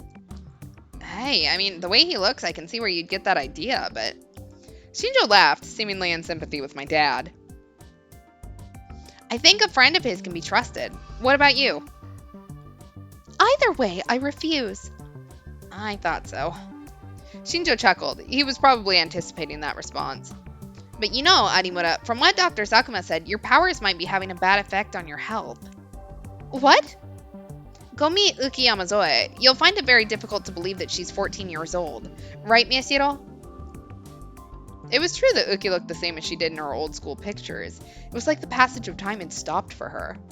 If that was caused by her powers... Dr. Sakuma's opinion is that she needs a detailed examination, no matter what. Why not have them take a look at the two of you while they're at it? Just think of it as a checkup. How does that sound? Arimura was still unsure, it seemed, but what happened to Uki must have bothered her. Let me think about it for a little. Yeah, that's fine. I haven't said I would yet, okay? Of course.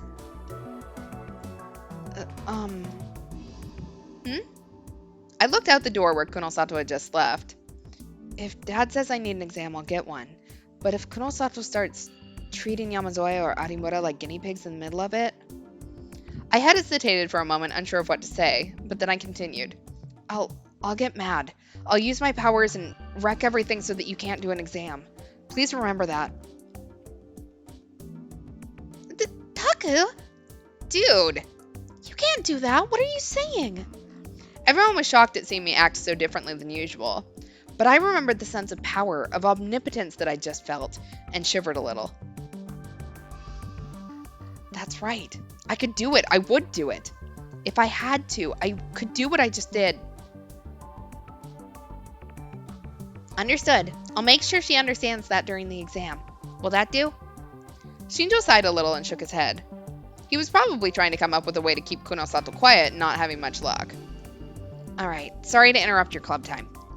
He went to leave the room, but just before he stepped into the hallway, he turned around. Oh, oops, I had something else important to say, and I almost forgot it because of Kunosato. What is it? It was clear from Kurisu's voice that she was still upset. Shinjo may have been used to dealing with Kunosato, but the Empress was a whole different animal altogether. He flinched a little. This is for Miyashiro, Onoe, and Ito. Huh? Me? I didn't do anything! Neither did I! You three trespassed in the hospital basement, didn't you? That was... Wait, didn't you and Kunosato do the same thing? That's right, so that was just a joke. Well, it wasn't funny. You really scared me. Actually, I wanted to ask you something about that. Shinjo's voice dropped several decibels as he continued. Kunosato said that there was data on a girl named Senri Minamisawa on a computer there. I heard Kurisu gasp a little. Shinjo didn't know about Kurisu and Minamisawa, though, so he just looked confused for a moment before quickly continuing. Kunosato says that you saw it too. Do you remember? Suddenly, hearing that name almost brought back the trauma, but... Yeah, I saw it. The data was there, right? Yeah. I see. Shinjo looked at Ito and Serika, too. They both nodded. Then I want you to see this. It's evidence, so I couldn't bring the real thing here, but... He put his hand in his pocket and took out a photo. It showed what looked like an ID card. Huh? I couldn't believe my eyes. The card looked old, and it was dirty and scratched in spots. But the name and face on it were clearly visible. Senri Minamisawa. That's right. The name Senri Minamisawa was displayed under the ID number. The expressionless face in the picture was, without a doubt, the girl I'd seen in the basement. Well, could it just be a different person with the same name? Kunosato insists that it's her. It's her. I'm sure of it. Yeah, I think so too. Me too. All three of us answered instantly. Shinjo nodded and put the picture back in his pocket. I see. Thank you. That girl, Senri Minamizawa, is something going on with her? I asked, trying to say it in a way that wouldn't bother Kurusu. Last night, it would have been just about the time you two took Uki to Alba Dorm, I suppose. Two officers on patrol near Shinsen Station found a woman they believed to be a suspect in the serial arson case. Huh? Then that's the pyrokinetic who attacked us? Yeah, your testimony in the composite sketch that Arimura helped with matched, I'm told. And more than anything, she was supposedly using fire. Supposedly, I'm told. Those words probably meant she escaped, didn't she? They were attacked when they went to question her. One was badly burned and is in the ICU. The other officer tried to grab her and got into a struggle. He was badly burned on the arms and legs, too, but during the struggle, she dropped this. He patted the photo in his pocket. Huh? That woman had Senri Minamizawa's ID card? Why? Does that mean she's the one who attacked Miyashiro?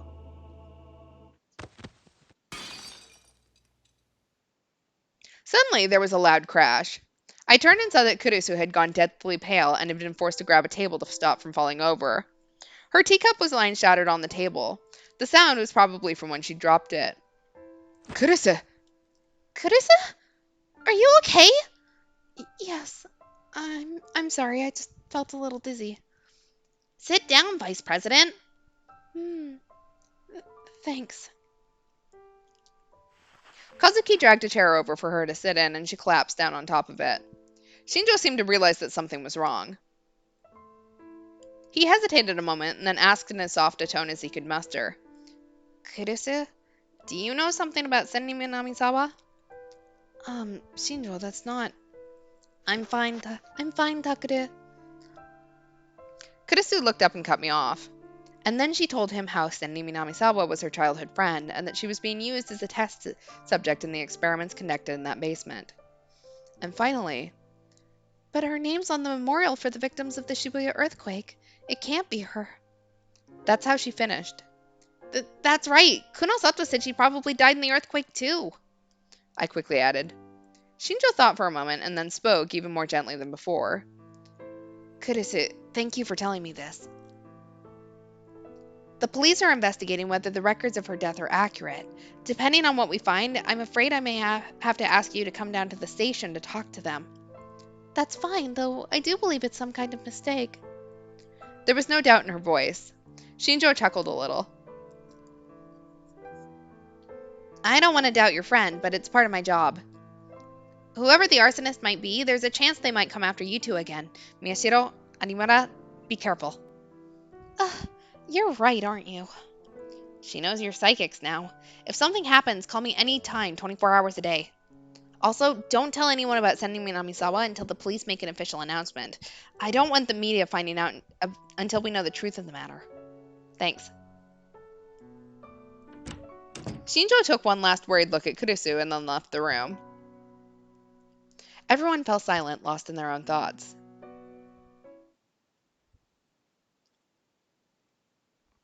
In the end, we canceled the club meeting, and Kurusu went to the student council to finish up her work. She was still pale. We all got ready to go, but for some reason, no one actually left.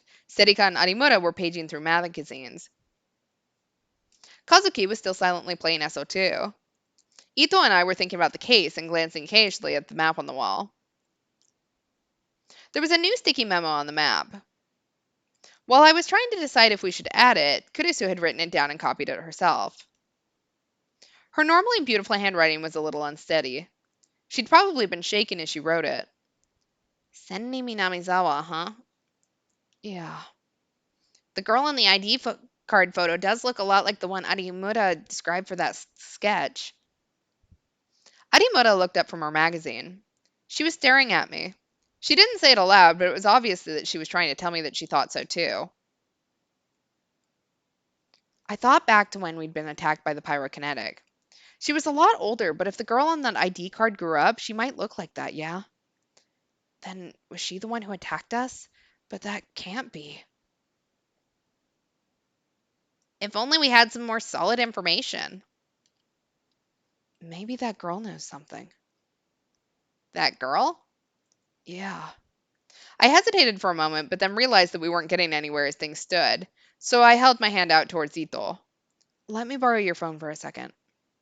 You still don't have a new one? I'll get one soon. Thanks. I took the phone from Ito and dialed the number.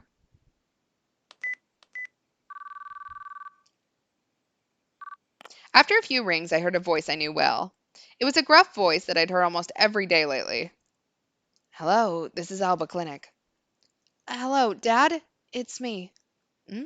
Oh, Takure, what is it? It's about Yamazoe. What is she doing right now? Oh, I'm giving her an IV in the exam room. She looked a little malnourished. Like you said, she was probably in a really bad environment. Can I talk to her on the phone? She's not asleep, so that should be okay. Just give me a second. I could hear him get farther away from the phone. A second later, I heard a loud, high-pitched girl's voice. Hey, Brother Takada! Uki's getting treatment right now. You can't bother her. Your yelling is probably bothering her worse than I would, right? Huh? Yui had probably been so worried about Yamazoe that she'd raced home after school. It was great to see her being such a good friend, but right now it was a huge nuisance. Just let me talk to Yamazoe. It's important. It can't wait. This is a secret, okay? I don't want Kurusu to find out, so don't you tell anybody, okay? There was silence on the line for a moment as she thought, but eventually she reluctantly agreed. Okay, just hold on a second. Since it was just me, she probably didn't feel the need to hit the hold button. I could hear doors opening and closing as she went to the exam room. There was some whispering, and then I heard another girl's voice. Hello? Hey, sorry to bother you. You're not feeling well? I'm fine. I said I was okay, but Dr. Sakuma and Yui were worried about me. I see. I was relieved to hear that she wasn't in bad shape. What I was about to ask might be bad for her mentally. Hey, do you know a girl named Senni Minamisawa? I'm sorry? Senni Minamisawa. According to the record, she went to the same facility you did until the Shibuya earthquake. That would have been, that was 6 years ago, so maybe around 12? Senni Minamisawa. That's right. Is there anything you remember about her, no matter how small? Minamisawa. Minamisawa. She seemed to be trying her best to remember. I saw that the rest of the newspaper club, not just Ito, but Serika, Arimura, and Kazuki as well, were staring at me and trying to hear the conversation. Yamazoe thought a little bit more before she spoke. I never met or talked with her directly, but But? I saw her going into the treatment room several times. They said her treatment was more painful than mine, so the doctors told me I had to work hard too. I remembered the experiments I'd seen as a little kid and the tiny girl crying for help, and I shivered. But Uki had it far worse than I did. She'd actually been exposed to the same torture that Senri Minamisawa was. I'm sorry to make you remember something so horrible. No, I never thought it was horrible. I see. Is there anything else you remember? Oh, is there anything else you remember? Wrong person. Oh, right. Minamisawa had hurt her leg, I think. Her leg? Yes, when I saw her, she was always dragging one leg. The doctors would always help her into the treatment room. Dragging one leg. So I was sure that she was getting treatment for her leg. Dragging her leg? Wasn't that the same thing the pyrokinetic was doing?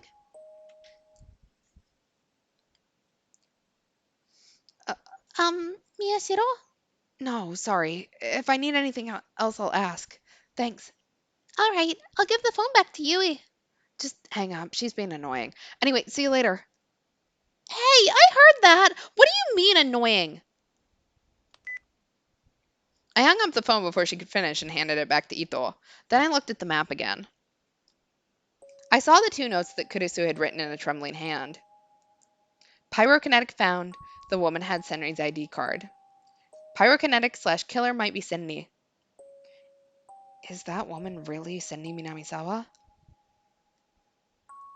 But she's dead, right? Her name's on the memorial like the vice president said.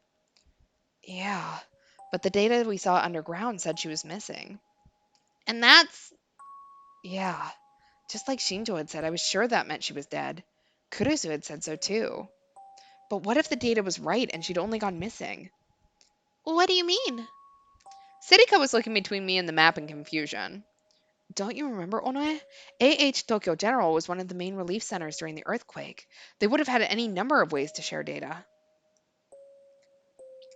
But that's kind of strange. If her name's on the memorial, that means that some hospital somewhere, or maybe the police officially Declared her dead. Yeah, I think we're on the same wavelength. Like, I'm wondering whether there's something about her power that allows her to come back from the dead. Like, maybe she wasn't quite dead yet and they were trying to cremate her or something. And so she had the wish to control fire. I don't know. Right? That was a pretty large-scale operation. They wouldn't miss it if one of their test subjects was dead. They wouldn't write missing, yeah? Ito crossed his arms in thought. Which means her name on the memorial's a mistake. Or a deliberate lie? That's probably what Shinjo suspects. That Senni Minamizawa is alive and that she's after us. The red sun was about to sink below the buildings on the horizon. I looked out the window and saw that the sunlight had illuminated the clouds and formed a brilliant twilight, but soon it would disappear and the cold night would come. But if Senni Minamizawa was the killer, why would she attack you? I don't know. Maybe she hates psychics for some reason and just happened to find me. If that's the case, then what's the point of recreating the new generation madness? Of course, if there's some kind of message encoded in the killings, that's a different matter. Some kind of message. Back then, when Senni Minamizawa had begged me for help, I'd left her there. I was just a kid. What could I do? No matter how much I told myself that, she probably wouldn't agree. She thought I was a ray of hope, and I'd left her there and ran. It wouldn't surprise me if the memories of that turned to hatred and rage that she would never forget. And after she was set free during the Shibuya earthquake, she attacked me. Suddenly I remembered the time when she'd attacked me.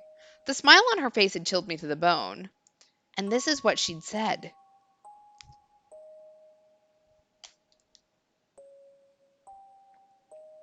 Could it be revenge? Was this whole thing Senni Minamizawa's way of getting revenge on me?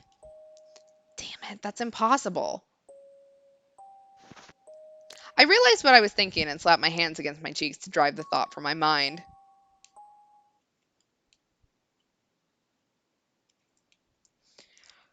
Really? Really? Yep, just leave it to me. Yay! Isn't that great, Uki? You can stay here, he says. After we got back, Kurisu and I were met with some good news. Yes, thank you very much, sir. Aw, I told you, you don't need to be so polite. Shinjo had come in here in the afternoon, and that's what he'd worked out. There were several reasons. First, Frisia couldn't keep her anymore, but due to her power, it would be difficult to give her to a normal orphanage. Second, Shinjo was taking a different route than the other officers on this case, so he said he couldn't give her to a police facility. And the most important thing of all was that this was what Uki wanted. Having her old friend Yui here seemed to be helping her a lot. That's great, Uki. Yes. She blushed a little and nodded. Thanks, Dad. Don't worry, I'm actually pleased to have her. Unlike a certain someone, she's very nice and does a good job with the chores. Once she's feeling a little better, she says she's going to help around the clinic, too. Dad, can I assume that last one was directed at me? Yui pouted, but Dad just laughed and ran his hands through her hair. Where should we put her?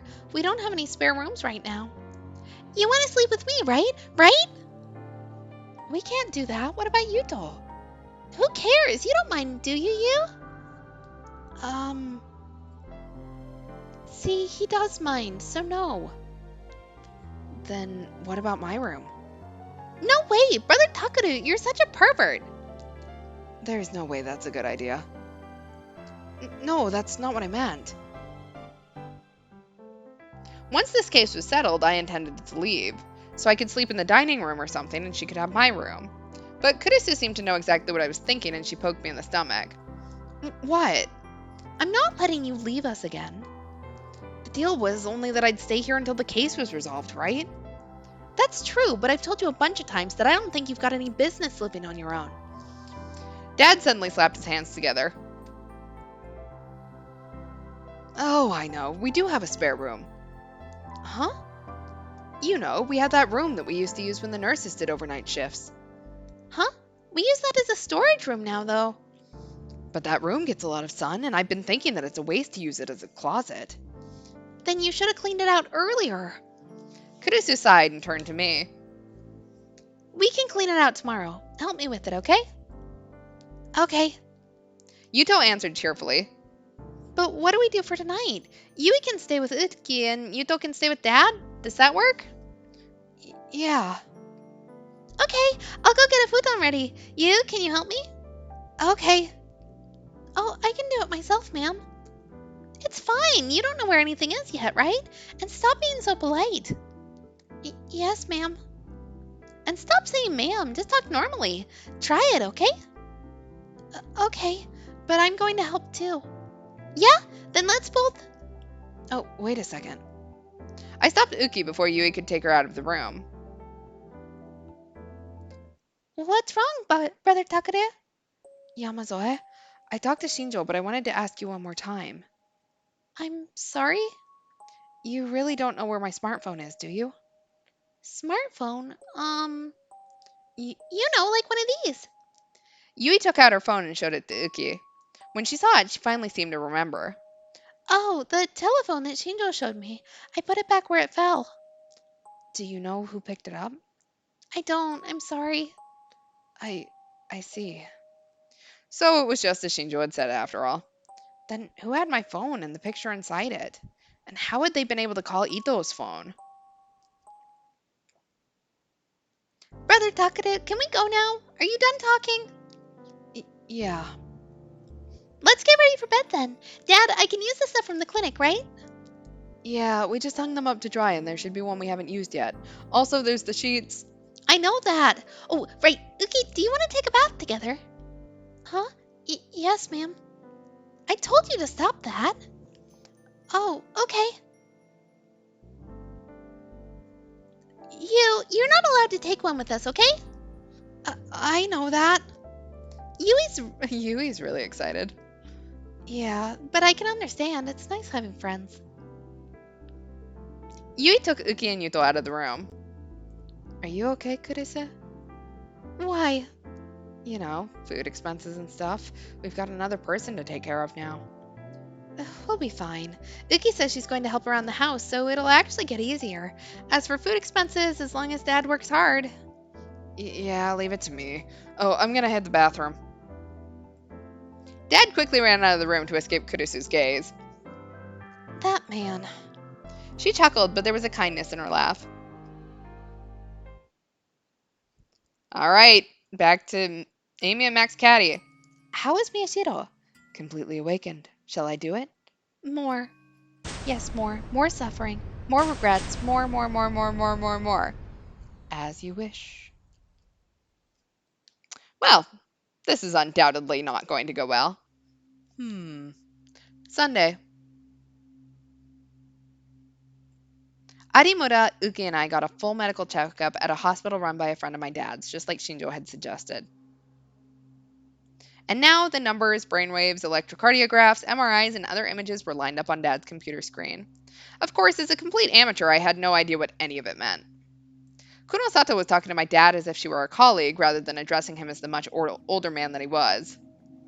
What do you mean you found something strange? I'm already pissed off that I have to do this exam, and I'm supposed to meet with some friends today. When a girl blows off another girl, it makes things complicated down the road. Arimura put her hands on her hips and complained. Uki, for her part, looked scared. She was hiding behind me and trying to stay out of Kunosato's sight. You don't know anything, and you need to shut up. You're getting in the way. What? No way! If I don't make things clear now, who knows what you're going to do in the future? Amateurs like you piss me off the most. Hey, Arimura, Kunosato, don't you ever get tired of fighting all day? Shinjo sighed like he always did. Arimura's eyes narrowed as she glared at Kunosato, who just laughed. So, Dr. Sakuma, what did you find? If you found something, tell me as fast as you can. I want to go shopping after this. Sure, I will. First, as for why Uki stopped growing, we won't know for a while. It'll take time to get results back on our chromosomal and hormone tests. And as for you two, you're in fine health. No issues with any of your internal organs. But Takeru is showing clear signs of eating an unbalanced diet. Certain nutrients are very clearly missing. I'll make this very clear to Nono. Gah. And you, Arimura, need to cut back on sweets and fatty foods. No junk food. You're on a straight path towards obesity right now. Gah. Enough about their bodies. What about their brains? Yes, well, this is an MRI scan. Dad clicked on one of the images, which displayed images of a human brain. Arimura must have found the sight of her own brain creepy because she looked away. Uki didn't seem to know what it was and stared out from behind me, confused. Kunosato clicked through the images slowly, checking each little part in turn, but then finally tossed it away. All three of them are negative, aren't they? Yeah, this MRI shows negative. Negative? What? Does that mean I'm stupid? Arimura staggered back as if she'd been given some kind of shocking news. Yes, you're stupid. Extremely stupid. Aw, no way! No, that's not what the word means. Dad chuckled a little. Kunosato, you're an even meaner person than I'd been told. If she doesn't know what negative means, then I'd say calling her stupid is fair. I see what Shinjo's going through. Right? Shinjo gave Dad a tired smile. Don't worry, negative in the medical sense is a good thing. It means there's no unusual symptoms. Huh? Your brain is completely normal. Oh, you scared me. Arimura sighed with relief for once acting like a girl her age. Lately, I'd finally understood that this was who she really was. She'd once told me before that she was always trying to be the person that the people around her wanted her to be. So there's no relationship between the Gigalomaniac's power and the enlargement seen in the brain? I can tell you at least that I'm not seeing any issues with them on these charts. Decide for yourself what that means in relation to that Gigalo what's-its you're talking about. Kunosato frowned and thought, oops. But there was a commonality between all of the murder victims. Their brains all showed the same symptoms. Kunosato showed Dad her tablet computer. It had several brains on it that weren't ours. Arimura looked away again. You can tell from looking at this, right? The cerebral neocortex is swollen. You're right. Now that you mention it. Dad whispered as he looked at the tablet. Swollen? It's bigger? That's right. About 1.2 times the normal size, so we wanted to see if your brains show the same symptoms. But the result was negative. Your brains are no different from a normal person's. Which means something happened to the victims that caused their brains to swell? I don't know about that. This isn't large enough to cause a problem with their daily lives. It wouldn't affect them mentally either. They probably didn't even notice it. In other words, their brains were like that originally, or this perhaps happened to them when they died. Or maybe this is what killed them, we don't know. Dad looked at the tablet and nodded. That's right. Either way, we don't have enough data to make a decision. If we only had 2 or 3 more victims. I told you, stop saying that. Shinjo treated it like a joke, but her face was completely serious and terrifying. So, does that mean there wasn't any real point to this exam? You're kidding me. No, that's not true. Knowing that you're healthy and your brain is fine is a blessing, right? Shinjo tried his best to make her feel better, but... Don't say things to me that you don't mean. You were just thinking this is why Arimura's such a hassle just now, weren't you? That's not true. Oops. Shinjo gave up and lowered his head. Sorry. Man, what a waste of a day off. I'm leaving. Arimura grabbed her bag and tried to leave. Wait a moment. But she turned around at the door when Kunosato stopped her. What is it? Help me with one more thing. I need your power. No. I told you, Kunosato, there's a right way to ask for things. But Kunosato ignored him. I want to ask Uki Yamazoe about her powers. What? Uki shivered and hid behind me. Dad saw her and frowned in a way that only I could notice. Then he said, I'm gonna hit the restroom, and walked past Arimura and out the door. On the way out, he whispered to me, I'm going to leave for a bit. Psychic powers are outside my field of study as a doctor. Just listening to this makes me think I'm going to go crazy. After Dad left, Kunosato looked at tiny little Uki with cold eyes. Yamazoe, you don't seem to know the details yourself, so just tell me what you know. Her harsh tone only scared Uki more, but I looked at her and nodded, and she tried her best to work up her courage. I think I have the power to make what someone imagines into reality, I guess. What someone imagines? Can that someone be anyone? Anyone near me. Can it be anything? For instance, if I imagine this coin. Kunosato took out a penny and showed it to Uki. It can be things like that, or not. What do you mean by not? I don't know how to describe it. Situations, maybe? Situations? Like they want to be pretty, or they want something to happen. And that becomes real? Is it real? I don't really know. Could you do it now if you wanted to? No, I can't do it whenever I want to.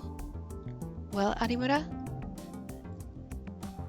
Kunosato looked over, but Arimura just turned her head. Right. She's not lying. It's all true, I guess. So she subconsciously real boots the wishes and thoughts of other people. I see. That explains how she disappeared from Frisia. What Momose was thinking about got real booted. So her power could only real boot other people's thoughts and wishes, not her own? It was like her own life. She had no hopes of her own and only lived her life for the sake of others. In a way, it was a very sad power. If it happens whether you want it to or not, then it's similar to Hinaya Arimura's power. The power itself is impressive, but inconvenient. Sorry I'm inconvenient. So, when did this start, Yamazoe? Huh? When did you get this power, is what I'm asking. Was it during the experiments in the underground facility? No, I was a bad student. Then when? I think it was after the Shibuya earthquake. I thought so. Why's that? I looked into what they said and what you found out about the victims' pasts. When you put it together, they all awoke to their powers at almost the same time. So the earthquake was the cause? That's still just a theory, unfortunately. Kunosato started to type something into her tablet. Wait, earthquakes happen all the time. If everyone created a gigalomaniac, we'd be overflowing with them. No, I'm not talking about the earthquake itself. Huh? You remember that something strange was observed in Shibuya during the quake, right? Something strange? I did remember, actually. Do you mean that white light? Kunosato nodded. That white light. The white light that had covered us right after the Shibuya earthquake. There were a lot of rumors about it, including one that said that it was plasma caused by the earthquake, but I'd heard they still didn't really know what it was. I'm surprised. I didn't take you for a conspiracy theorist, Kunosato. What conspiracy theory? Wait, do you mean the one from after the quake? I was talking about a certain rumor that had gone around right after the earthquake. The rumor had said that the quake was caused by a secret tectonic weapon experiment, a joint project between the US and Japan that might have gone awry. A tectonic weapon is a weapon capable of causing an earthquake to destroy an enemy's cities, primarily seen in urban legends and conspiracy theories. There are many proposed methods by which such a weapon could operate, but the most likely are the three below. First, electromagnetic waves could heat up the underground water reservoirs beneath the target, causing them to expand and excite the Earth's crust. There are rumors that the American HAARP, High Frequency Active Auroral Research Program, is used for this purpose. Second, a hydrogen bomb or other powerful weapon could be placed at an unstable fault or plate boundary under the ocean and detonated to cause an earthquake. This is said to be the mission of the deep-sea drilling unit Tikyu that was developed as part of the US-Japan Integrated Ocean Drilling Program, IODP. The third method is an advanced version of a theory originally proposed by Nikola Tesla, wherein a signal is generated that matches the resonant frequency of the ground at the target site. The resultant resonance and effect and amplification would cause a collapse of the Earth's crust in that area and thus an earthquake.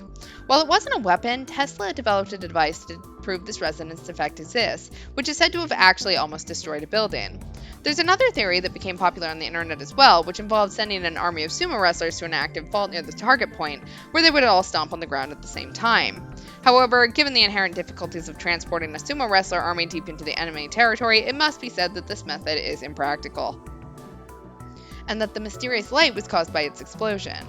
and that Chaos Child Syndrome, which was believed to be a form of PTSD, might actually be caused by the materials used in that weapon. The rumor was popular on 8chan for a while, but people quickly got bored with it. By the time I'd woken up from my coma, no one was talking about it anymore. No, it'd be more accurate to say that instead of people getting bored, someone had done their best to erase all traces of it. At the time, I'd found this strange and started looking into it outside of the internet. Despite the large magnitude of the quake, there'd been no aftershocks afterward. All the damage had been concentrated in Shibuya, and the epicenter had been observed to be far too shallow. Despite this, not a single scientist was speaking up. Whenever someone raised even the smallest doubt, they were quickly shouted down as an idiot conspiracy theorist. I wish it was just a conspiracy theory. What do you mean? I think that light might have been the cause of everything. The earthquake was just a side effect of it. Are you serious? What do you think that light was? If I knew, my life would be a whole lot easier, but I'm sure that someone caused it. Oh, I'm sorry. Can you figure that out some other time? All I want is for you to solve the case, and soon. Arimura saw that Shinjo and Kunosato were about to start arguing and readjusted her tote bag on her shoulder. I'm finished here, right? Then goodbye. See you at school, most of you. Yeah, bye. See you around, Uki, and cheer up. She patted Uki lightly on the head and left the examination room. Uki softly whispered, "Yes, ma'am," as she watched her go.